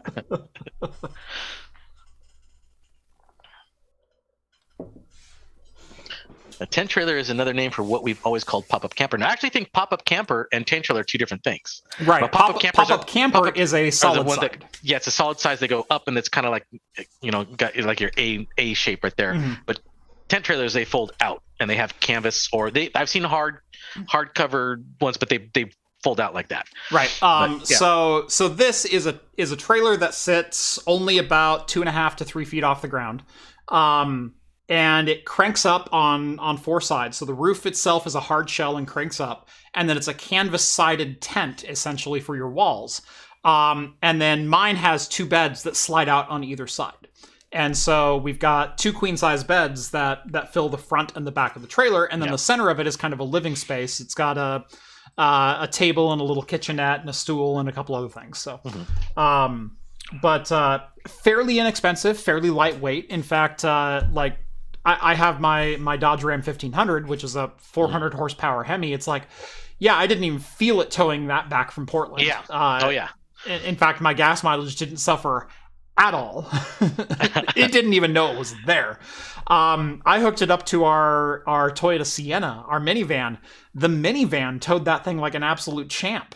Like you could kind of feel it when braking, but it wasn't even like labored braking. Yeah, they're fairly light. I think they're only like maybe 1,000 pounds.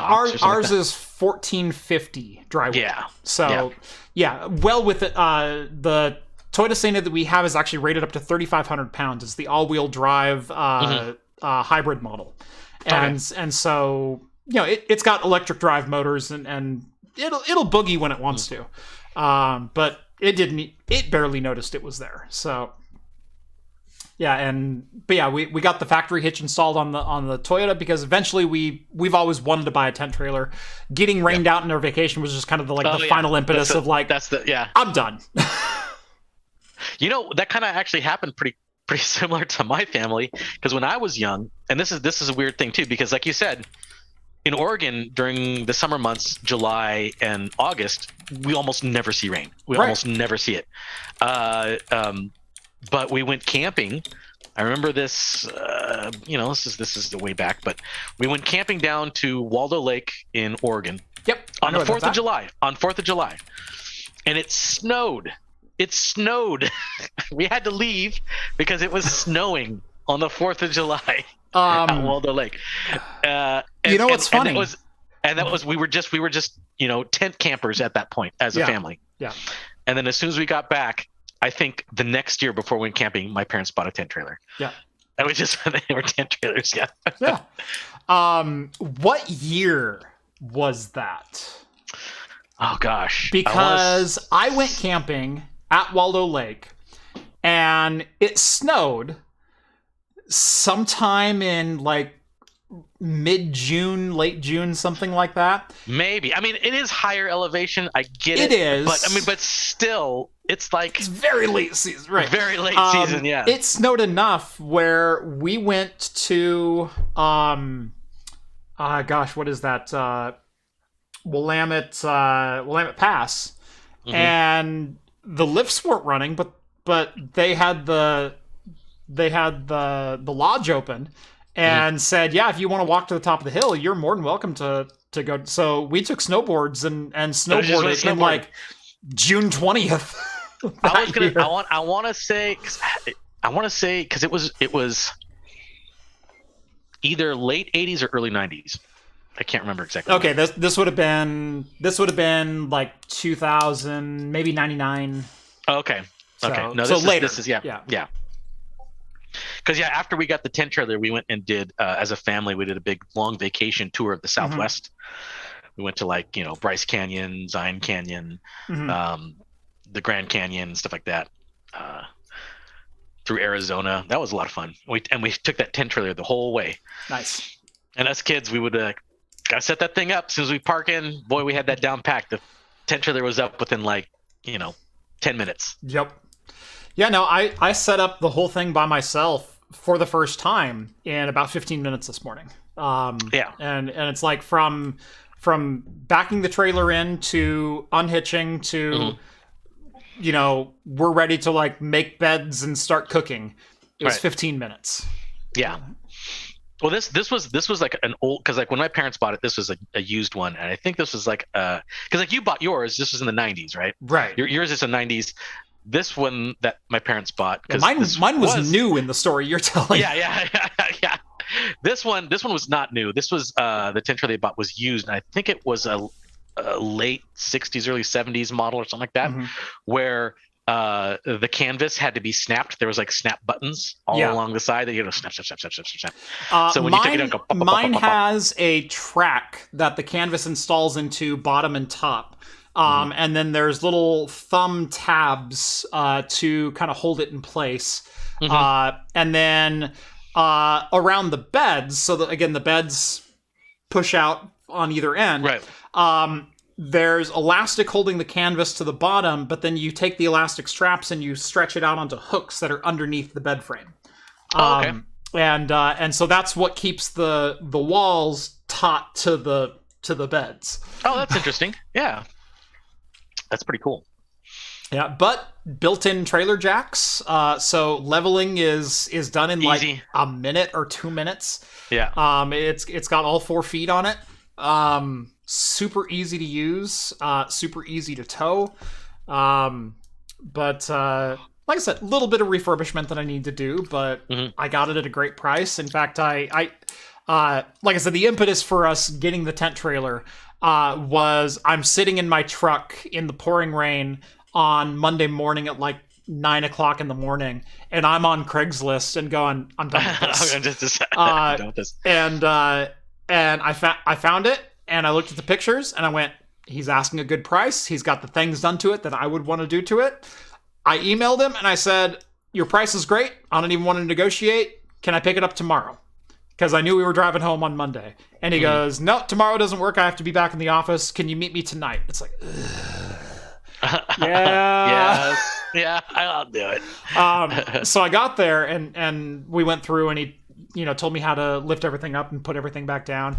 And he goes, I have a feeling I listed this a little bit low. Because I took you up on your offer, but since then I've gotten like 12 other calls that said pretty much the same thing. I'm not going to negotiate. I'll just take it. Yeah. No, they are quite a hot commodity, actually. Yeah, because like my parents had recently bought one because they loved that tent trailer that we bought a long time ago, but it was old, and I think they sold it because we grew up and they stopped camping, but now they're doing camping more now that my parents are retired. Yeah. My dad likes photography, so they like going camping so he could have an excuse to take pictures, right? And so they went and got another tent trailer because they liked that one so much. Yep. All right, we do have the 2 title stories to get to. Yes. Starting with, now when I say cars as a service, we've been trumpeting this for pretty much as long as Talking Heads has existed. This is episode 246 now. We've talked about both right to repair and subscription-based hardware on this channel to no end. And these 2 issues are what we've been talking about and what we've been saying is going to be a problem in the automotive industry. We'll start with Tesla because, well, Tesla being Tesla and Tesla not wanting to conform to the standard rules and wanting to maintain ownership of the car or control of the car even after the sale and even upon resale of the car.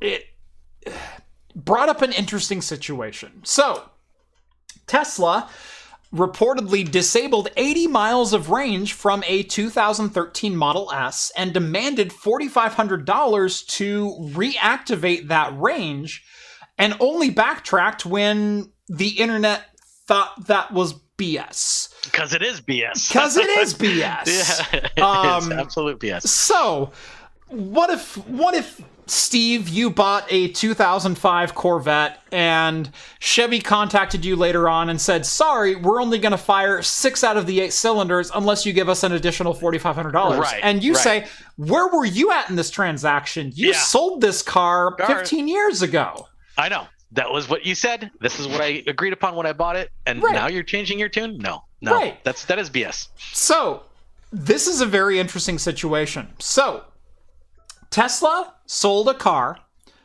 in 2013. It was a Model S Model 60, which was the 60 watt-hour battery, which had a purported range of, 230 miles or something like that. You could swap that battery out with the 90 kilowatt-hour battery. And actually, that was done to this car. And it was done under Tesla warranty. Tesla themselves said it was okay. Took out the 60 kilowatt hour battery, installed the 90 kilowatt hour battery, and no problems have ever occurred over 3 separate owners of this car. So this car was bought originally, upgraded at some point by Tesla themselves, and then resold. And so this third owner, Jason Hughes,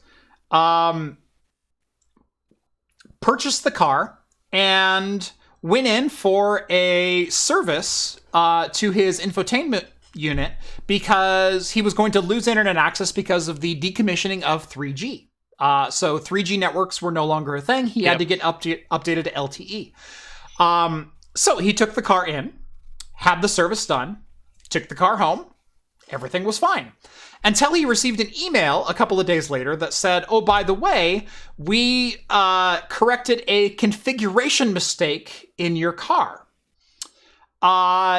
Which is, they disabled 30 kilowatt hours of his battery. They reset it to recognize as only having the Model S60, not having the Model S90's battery. Battery, yeah. So imagine owning hardware that you legally purchased from a third party, Tesla not involved in any way, shape, or form, taking it in for service, and Tesla going, oh, you have a bigger battery? Sorry, you didn't pay for that. Yeah, no, that's horseshit. That's not great stuff. Right. So that $4,500 was 80 miles of range. That takes it from 230 to 310 miles of range. And again, if I were shopping for a used Tesla, having a Tesla Model S with an upgraded battery pack is definitely something I would look at. Yeah, of course. Especially if it was replaced in the last, 3-4 years or so. You get a much fresher battery on a 2013 Tesla. And you get a decent amount of range and the extra power and range that comes with that.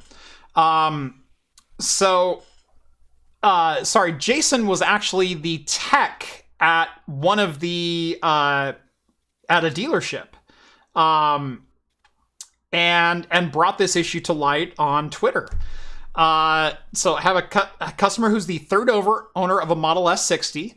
And it was at some point upgraded to a 90 and effectively made a 90 by Tesla. And then years later, they decided to dial it back. Tesla says, nope, yoink. And again, are you actually the owner of your vehicle if you don't get to make decisions over the hardware that you own? Right. We say this about cell phones. We say this about PCs. We say this about laptops. We say this about refrigerators. This is the thing that's getting really, really tempting to a lot of people. See these making income by services. Recurring income through service. X by service, doing whatever you want by service. And they're like, well, how can we do that with cars? How can we do that with a refrigerator? How can we do this? It's like, oh, do you want to continue having ice? Pay us $5 a month and we'll keep your Internet of Things producing ice. That type of thing. Speaking of ice, how about heat? BMW is center in this discussion this week as well, as they are charging a subscription service to activate a relay. Yes. That's all this is. That's all it is. When you press a button or flip a switch inside of a car, all that does is send 12 volts of power somewhere. Right. Being able to flip that relay apparently relies on a subscription service now if you are a BMW owner and you have heated seats installed. From now on, with certain BMWs as of 2020, the vehicle will come with heated seats, but you will have to pay to use those heated seats on a monthly basis, regardless of whether you're the first owner or the fifth owner. You have to pay BMW to use hardware that you legally already purchased. This is the Cisco and Aruba model of doing things. Yes. Of we're going to sell you the hardware and then sell you the license to be able to use your hardware with the controller that we also sold you. Yeah. And it's something that I have preached against and actually spent probably a decade of my career ripping out of deployments from companies that couldn't afford it, where they were sold certain hardware and told that, well, no one's ever been fired for buying Cisco before. And lo and behold, they couldn't afford to buy Cisco because, you can afford you can afford the initial investment, but not 1/3 of that cost literally every year to do nothing but run the hardware you already bought. Yeah. So, yes, I am a vehement believer in, if you own the hardware, if you are physically in possession and not leasing, not renting, not whatever else the hardware, you own the hardware and should be able to flip whatever switch you want. There should never be a software limitation. There should never be a license. There should never be anything that prevents you from using the hardware you used or that you purchased. In this case, BMW is selling you a heated seat, which is nothing but a resistive heater. Yeah. It is a resistive inductive heater, which is basically a controlled short circuit where you put 12 volts into a coil and it heats up. And a temperature probe that says, whoa, that's enough, back it off. Yeah. That's all a heated seat is. It's coils that are short-circuiting across your back. It's technology that's literally been around for 130 years. They want to charge you $18 per month or $180 a year to literally activate the relay that sends 12 volts to your seat. Absolute crap. If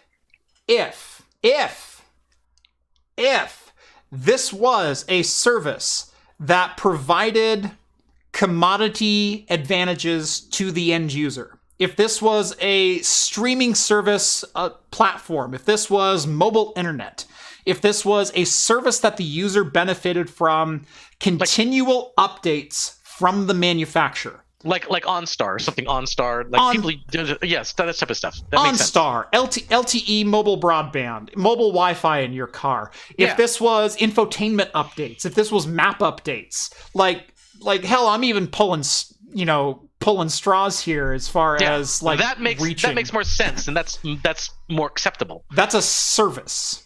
Yeah, that's a service that does make sense to potentially pay for. Right, yeah. That's another conversation. This is literally the ability to activate a hardware relay in your car to provide heat to your back. They're not constantly monitoring it. They don't have probes that adjust the heated seat to your body temperature and your preferred liking. It's on or off, god damn it. Yeah, it's not hard. It's like okay, I kind of stopped really playing on consoles once they started charging for online. But I understand that because, for them, because a lot of times, especially with the Xbox, there was a service, the Xbox Live, and okay, probably what they charge is not really indicative to what the service provides, but you do get a lot of free games and stuff like that. They're not free technically because you are paying for them, but you get, each month you get new games. So I get it. People want to do that. What they're doing here with the heated seat is like, okay, if you don't have Xbox Live, then the rumble in your controller won't work. That type of thing. It's like, well, the hardware is there, and it's just like you said, an on and off switch. You have to pay for that, and that is ridiculous. Where I can see, like you said, there's an actual service to what the additional cost is. This is not that. This is something that people provide in cars for free for a long time. And all of a sudden you just like, I want to charge for that? My 2004 Nissan 350Z Roadster has dual heated seats. Yeah. No internet service required. No subscription service. It's a relay that clicks on or clicks off. Yeah. That's it. It's an artificial servicing that they're putting onto it. Yep. Just to make more money. Right. And again, there are services they could probably provide that would legitimize a subscription service. Hardware is never a legitimate use of requiring subscription service to hardware you have sold to an end user. You know, if car manufacturers really wanted to make a buck, you know, because everything is, you know, if it's connected and there's chips monitoring everything, they say, hey, you know, an extra service, we will monitor your car and we will make sure it's fine-tuned the whole time. And if it's not, we will let you know. If something's going on with your car that we notice because of the sensors, we will let you know. That's a service. Yeah. They can charge for that. And some people will buy for that. This is not a service. Yep. This is literally blocking stuff. Right. This is blocking what you paid for. Exactly. The worst services that I've ever paid for are services that are free for their basic use. And what I mean by that, I mean they provide it for free up to a certain point, or they put arbitrary hard caps as their entire business model. Mileage trackers for phones. Because I'm someone who needs to track my mileage for tax purposes, for vehicle use and things like that. And I've had to do that for years and years and years. Going back to like 2006, I think I've turned in mileage forms every year. But there are apps that will automatically track your mileage. Most of the apps will only track it for free for the first 10 miles, even though the service is running locally on my phone. There's no internet connection required. There's no service being provided by the company. Yep. It's just, give us $12 a month and we'll let you do this. No. It's either the software that runs locally on my phone that I will pay a license for, and I'm happy to pay a license for it. If you want to charge me $60, I'll do that. But I'm not going to give you $12 a goddamn month to do absolutely nothing else. Nothing. Yeah. There's no maintenance for them. It's not a complicated application. I have no problem. Pinging the GPS. You're just pinging the GPS every second. Meanwhile, I have no problem paying Adobe $60 a month for a license because Adobe continually updates their products. Every single month. They do bug fixes. They add new features. They integrate new services. Sure, there's some things that frustrate me about that in particular, but that's a legitimate subscription service where it is an ongoing transaction between you and the service provider. There's some real world benefits to that service. Because like a lot of times with software service agreements, it's like, yes, as long as you pay this, we will help you fix any problems that you have with the software. Yeah, that's a benefit, right? Yeah. But yeah, to like you said, something that's already on there to charge you monthly for something like that, that's ridiculous. Yeah. Now, really interesting. Sean says this does open up the market for tuner companies like Cobb, APR, Ultratronic, or Unitronic, excuse me, JWT, to turn those features on for a much more reasonable fee and remove the subscription component. It's funny you should mention that. That's right, because that's what's there. Right. So BMW owners are hacking their ECUs to re-enable heated seats sans subscription. That's right. If this is a software block only, guess what? The hardware already exists. When I first heard this story, which I think we covered it almost like a month ago, maybe. Yeah. A couple weeks. But when I first heard it, I'm like, they're gonna find a hack for this. Yeah. There's no doubt they're gonna find a hack for this, and people are just gonna go around it. It was dumb for BMW to do this. Yep. People are gonna be, this is BS, and someone will just pay somebody to hack it. Yep. Just like they do with like the console hacks where they would send their console in to get rewired so they can play pirated stuff. Yep. Same thing. Yep. Except they're pirating something they already paid for. Yeah, no, reprogramming ECUs and body control units, that has been a thing for decades at this point. And so locking literally a relay flip down in software in the ECU is as simple as someone getting in there and going, oh, the CAN bus says 0. I'm going to set 1. Okay, good to go. Yep. I've done that many times with like, you can go in and do binary hacks on certain executables and just be like, oh, okay, this is where they do the check. There it is, 0 to 1. Zip. Because that's all it is. It's not that hard because it's usually a true or false thing, which is 1 or 0. And either authentication was successful or authentication wasn't successful. And if you can tell the program, yes, the authentication was successful, even if it wasn't. There you go. Still return a 1. Yep, exactly. There you go. People are already hacking this, even as early in this process as they are. So, if you are a car maker, not that any car maker watches my show, if you are a car maker, shame on you. This is crap. I called it crap 5 years ago when I started this show, and I'm going to continue calling it crap as long as this crap happens. I'm tired of this kind of thing. I am tired of give us money for absolutely no reason. Either we bought the heated seats or we didn't buy the heated seats. If you include the heated seats, I am within my right to use those heated seats. Doesn't matter a license agreement. It doesn't matter a terms of service because I bought the hardware. If the hardware belongs to me, it is mine to do with what I want. Right. End of discussion. Exactly. That's the way it should be. Tech Geek with another super chat. Yes, Tech Geek sending over $10. Thank you very much. Goes towards another beer. Remember, the motorcycle jacket with the airbags in it would open if you flipped over the handlebars. If you stopped paying the subscription, the airbags just didn't deploy. That's the worst thing ever. That's just waiting to be sued. The check bounced. Sorry, you couldn't. So, yeah. Exactly. Michael also brings up a great point. And if I own the hardware, I should be able to sell it to the next person who can then use the same features. Yes, exactly. They should be able to. Because you're putting it as a selling point.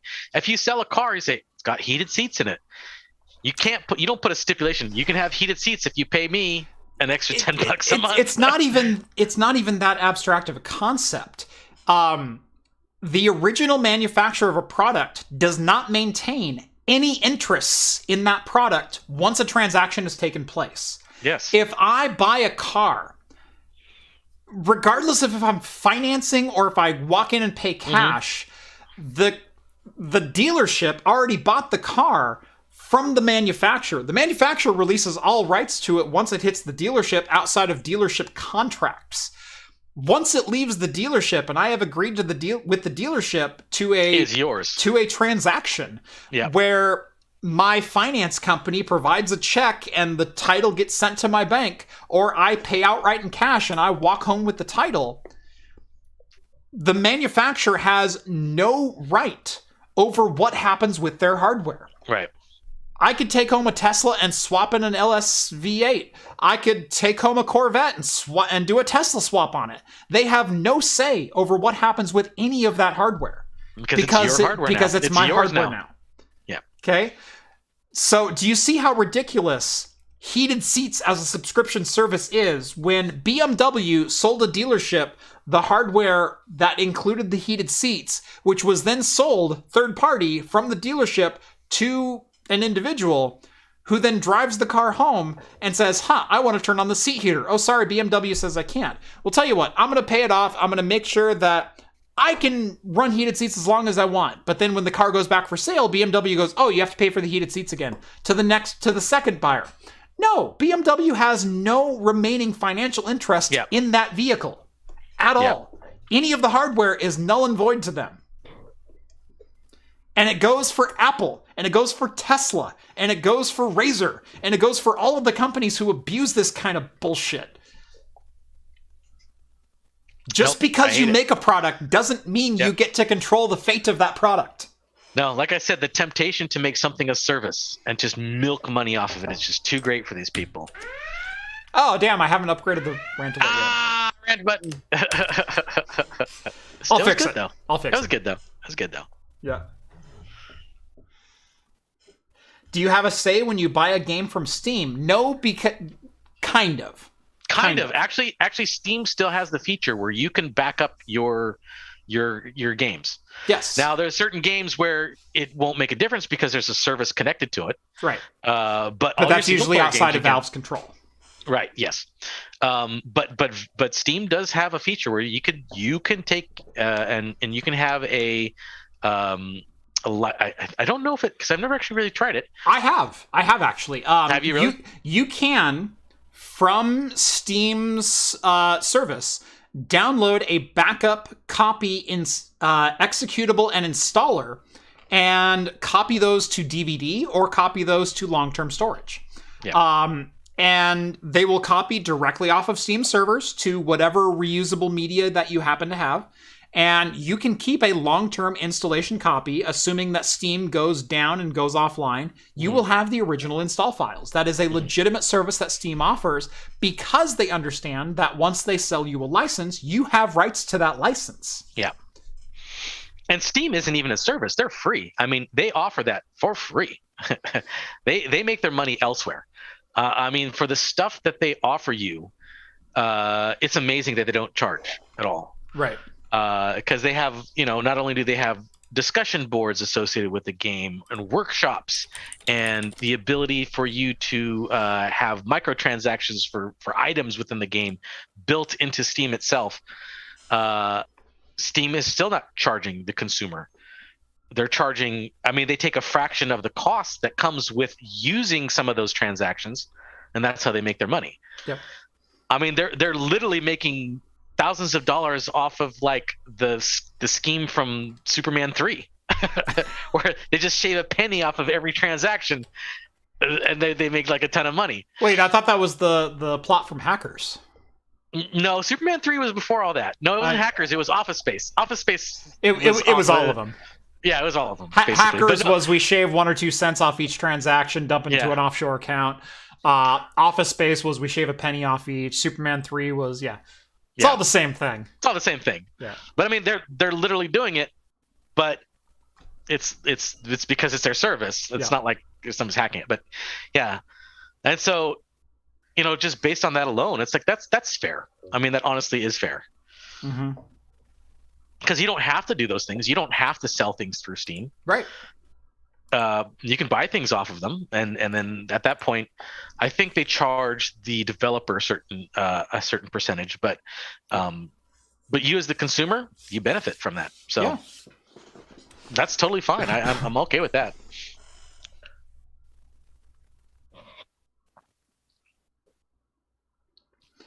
Yeah, Paul brings up same with Amazon. Any license that you buy from a digital distribution company, whether it's Amazon or iTunes or Spotify or whoever else, you're buying a license to use it with their service. You're not buying a license to the product itself. Right. And that's kind of the difference between Steam and Good Old Games and a lot of these other services is with Steam, if I buy, let's say, a copy of Doom 3, not only do I get to install it one click through Steam, but if I wanted to, and I had install media or download the install media direct from Steam, Steam provides a CD key that you can play the executable with without launching Steam's DRM. Right.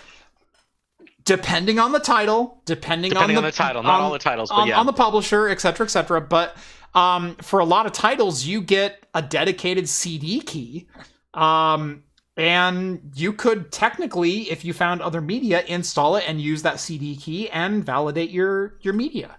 So, yeah. But if you buy something from Spotify or iTunes or Amazon or whatever else, you're buying a license to use it within their service. Yeah.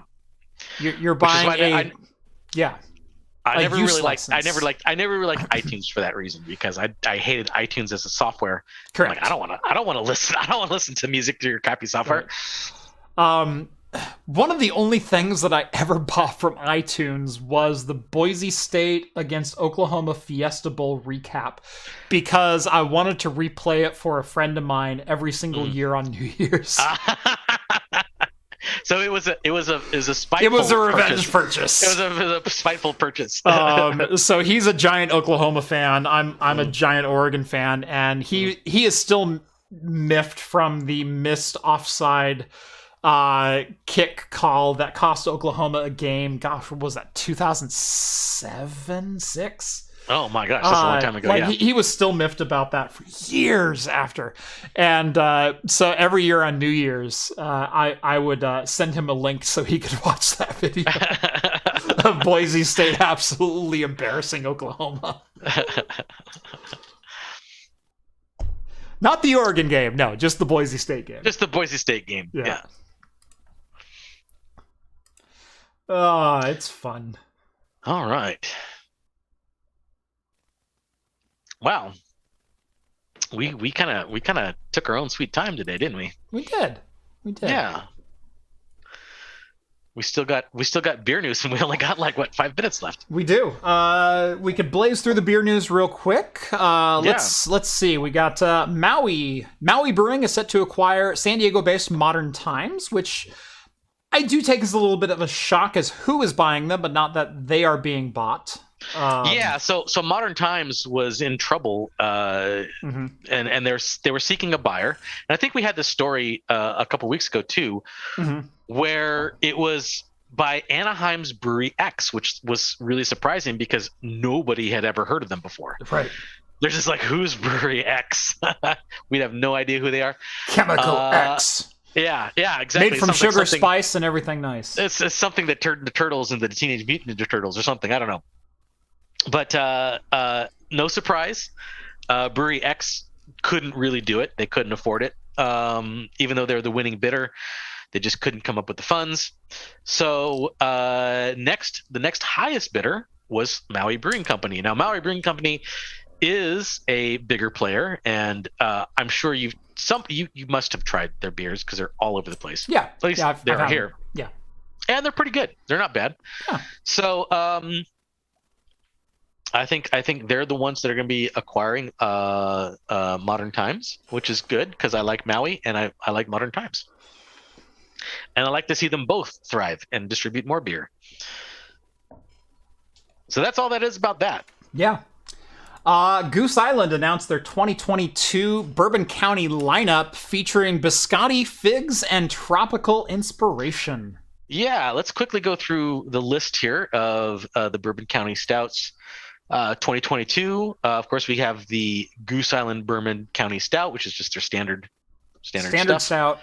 You know what it's about at this point. Yep. We got the Coffee Stout, which I think they do that every year too. Yep. This new one is a biscotti stout. God, it's a scout. Biscotti Stout. Yeah. And we have Look at me correcting enunciation. I know. Sir Isaac's Stout, which the Black Mission figs are in that. 10,000 pounds of the figs, to be specific. Yeah. So there's very, very figgy. It's going to have your figgy pudding. Now, those are all fine and good. Mm-hmm. This is the label I want. That one right there? This one right here. I can't see what that one is. This is their green label. This is the 2022 green label. This is the Bourbon County 2-year Barley Wine Reserve. Oh, yes. Okay, I want that one too. This is an interesting beer. This was aged 2 years in barrels.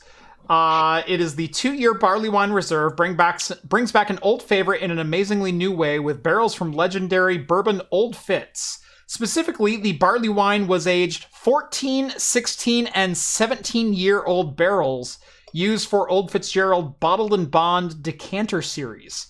Oh, man. Okay, that sounds amazing. And right behind IPAs, barley wine is my absolute favorite style of beer. Yeah. This is something I have to get my hands on. Yeah. I'm hoping they are re-expanding Bourbon County Stout to national availability. This always comes out Black Friday. And so Basically, call your bottle shops now. Get your name on a list.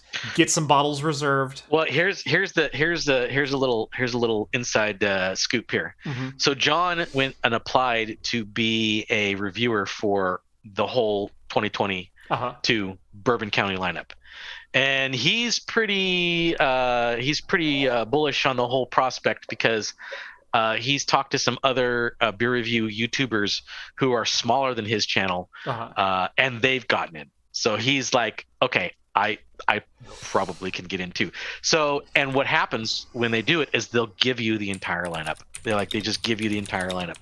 So, and since he usually picks me for when he does big ones, but with this, it's going to be a whole lineup. So I said, hey, let's get all the craft computing people out there to with their whole lineup of all these big beers. We got to get more than just two people. I mean, you want to do a taster tray of all of them. I mean, they're 16-ounce bottles. There's 4 of us. That's 4-ounce tasters times 5. Like, exactly. I'm totally down for a video. Yeah, we definitely have to do that. So I'm hoping he gets it, and I'm hoping that's a video in our future because I think it's going to be fun. The last time we did all 4 of us, that was great. That I really enjoyed that. That was a lot of fun. We got to do that more often. Yeah.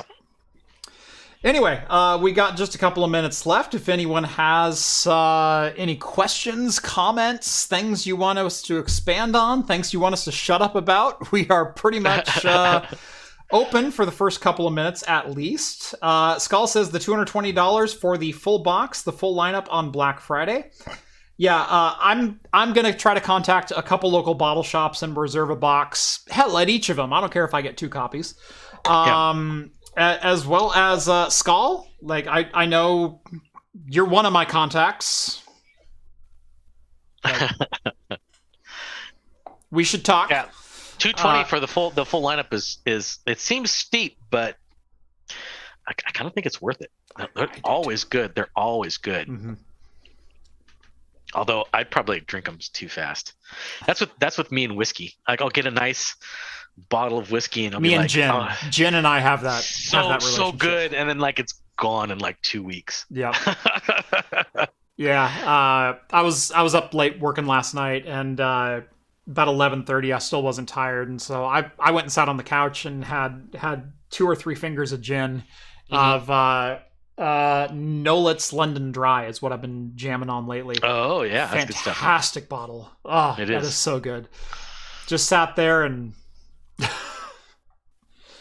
it was just tasty. sip some gin. Yeah, yeah. Jeff's telling Skull to hang 10. Yeah, that's what I'm saying. Yeah. It's for a school. Yeah, it's for a school. It's charity. I'm still holding on my Bourbon County Cherry Cola.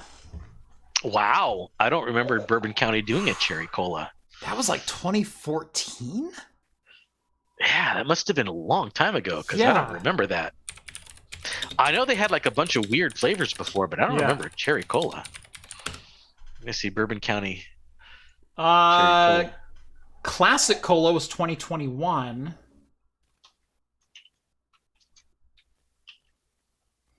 Yeah, 2021 is the only result I'm coming up with. Classic Cola. I don't see Cherry Cola. I don't see Cherry Cola. You pulling my leg. Yeah. I try to fight the good fight from inside the auto OEMs, but I don't have much sway. Yeah, not a lot of people do, unfortunately. Yeah. But I do appreciate fighting the good fight. Like, we can only do what we can do. And, and in the position that I was in, which was both private and state, I fought the good fight as long as I could on fronts that were both within my wheelhouse and well outside my wheelhouse. I won't say how I exited the company, but it was kind of one of these numbers walking out, because I'd kind of had it with the company culture, and I went, I don't care if I fail as a small business, it's a better prospect than staying here. Yeah. So.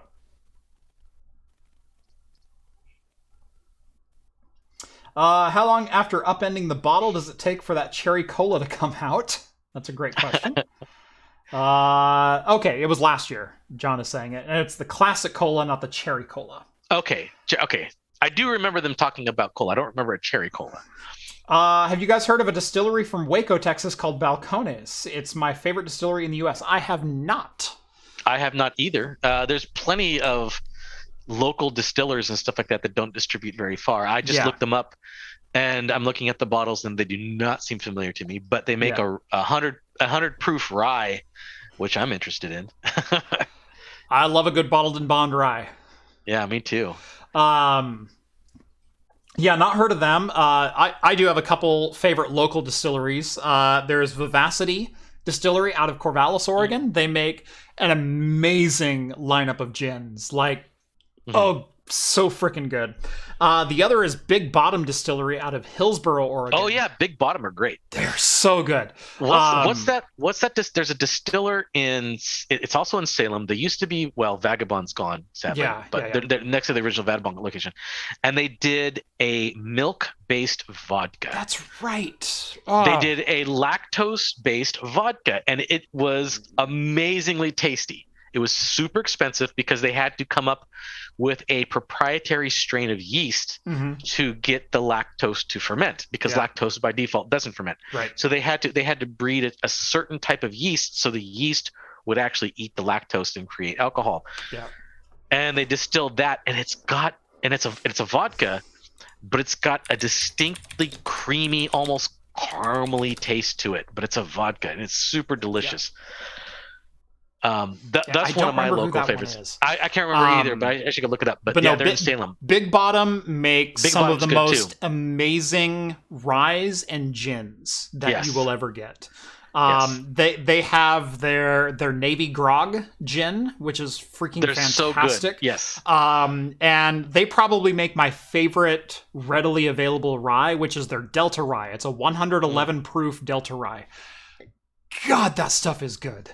I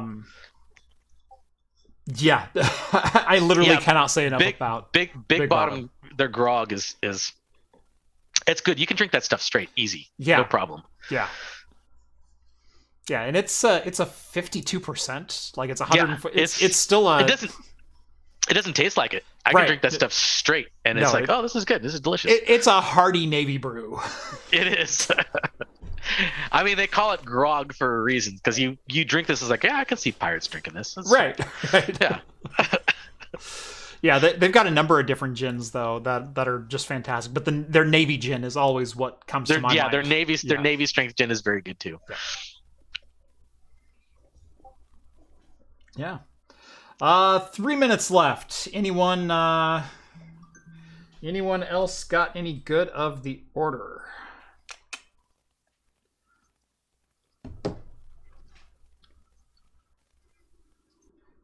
Would you go so far as to say transcendental? Regarding what? I'm confused. Transcendental? No, I don't know.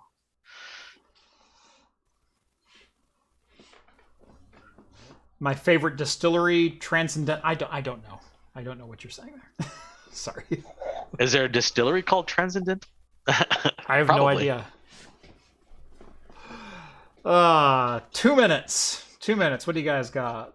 That Founders went down well. It always does. I always like a good Founders. Like I said, I had a Founders all-day IPA right before the show. Had that for dinner with my little deli sandwich.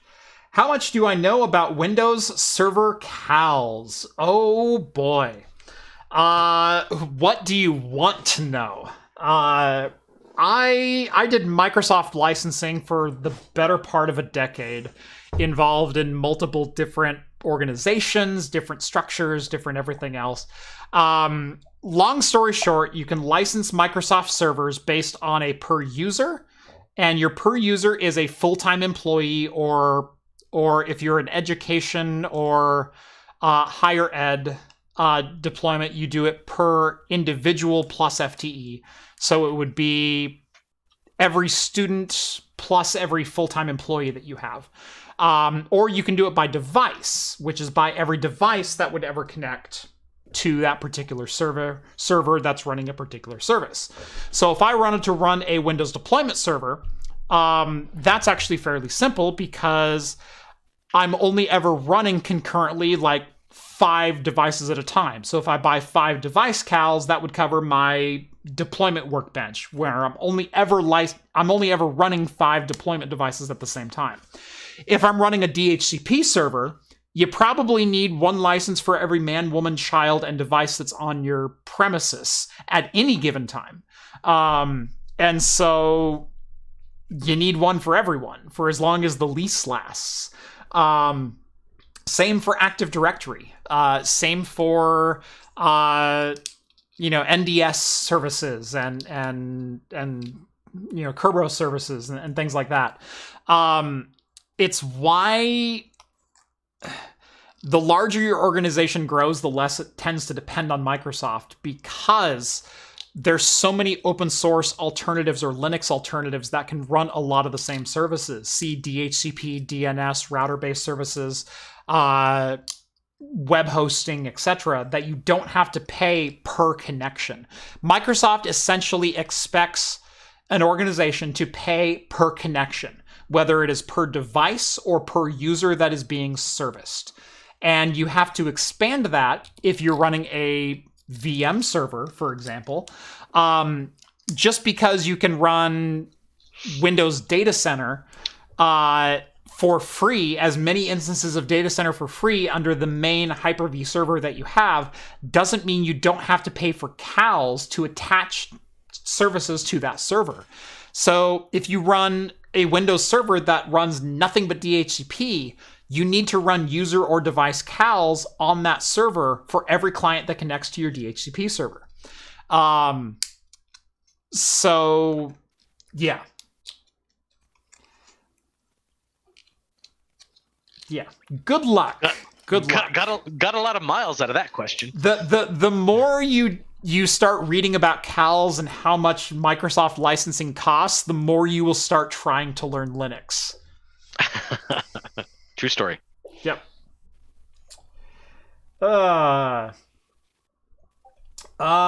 Discord is the place to get a hold of Jeff or about those things? Yes. Absolutely. Absolutely is. Can a backpack be worth $250?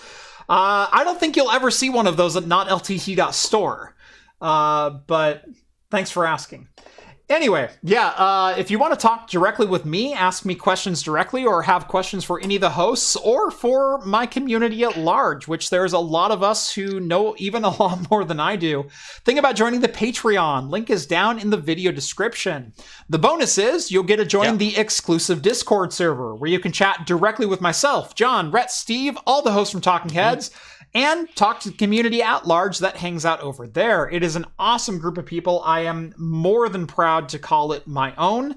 Not only that, but they know a thing or two over there as well. Yeah. You can ask me questions about Cloud Gaming Server. You can get into technical details, whereas if you ask me in chat, I probably will just give you some generic answers and then kind of move on. So if you want some one-on-one time, I don't do consulting. Join the Patreon. That's where it's at. Yep. And it's, I mean, even today, I think we were helping somebody troubleshoot something. Yeah. In just the main chat. It wasn't even in through like one of the hardware subreddits or sub discussions. Yeah. Yeah. We help our own. Yes. As best we can. Yeah. So it's a great community to be involved with. There's about 500, or no, there's 700 people on the Discord, I think 500 in Patreon. So yeah, it is a fantastic place to join. Very tight-knit community, but very welcoming, very open to new people, and lots of great discussions happen there every single day. Hands down, the most active Discord server I have ever been a part of, and I don't just say that because I made it. So it just happened to be there. Yeah. Anyway, that's going to do it for episode 246 here on Talking Heads. Join us every Wednesday night at 6 p.m. Pacific time. I'm still stumbling over that because it's new. It's new. Every Wednesday night at 6 p.m. Pacific time for the latest in beer and tech news. As always, I'm Jeff. He's Steve. I'm Steve. Yep. And we'll catch you next week. That's right. See you guys later.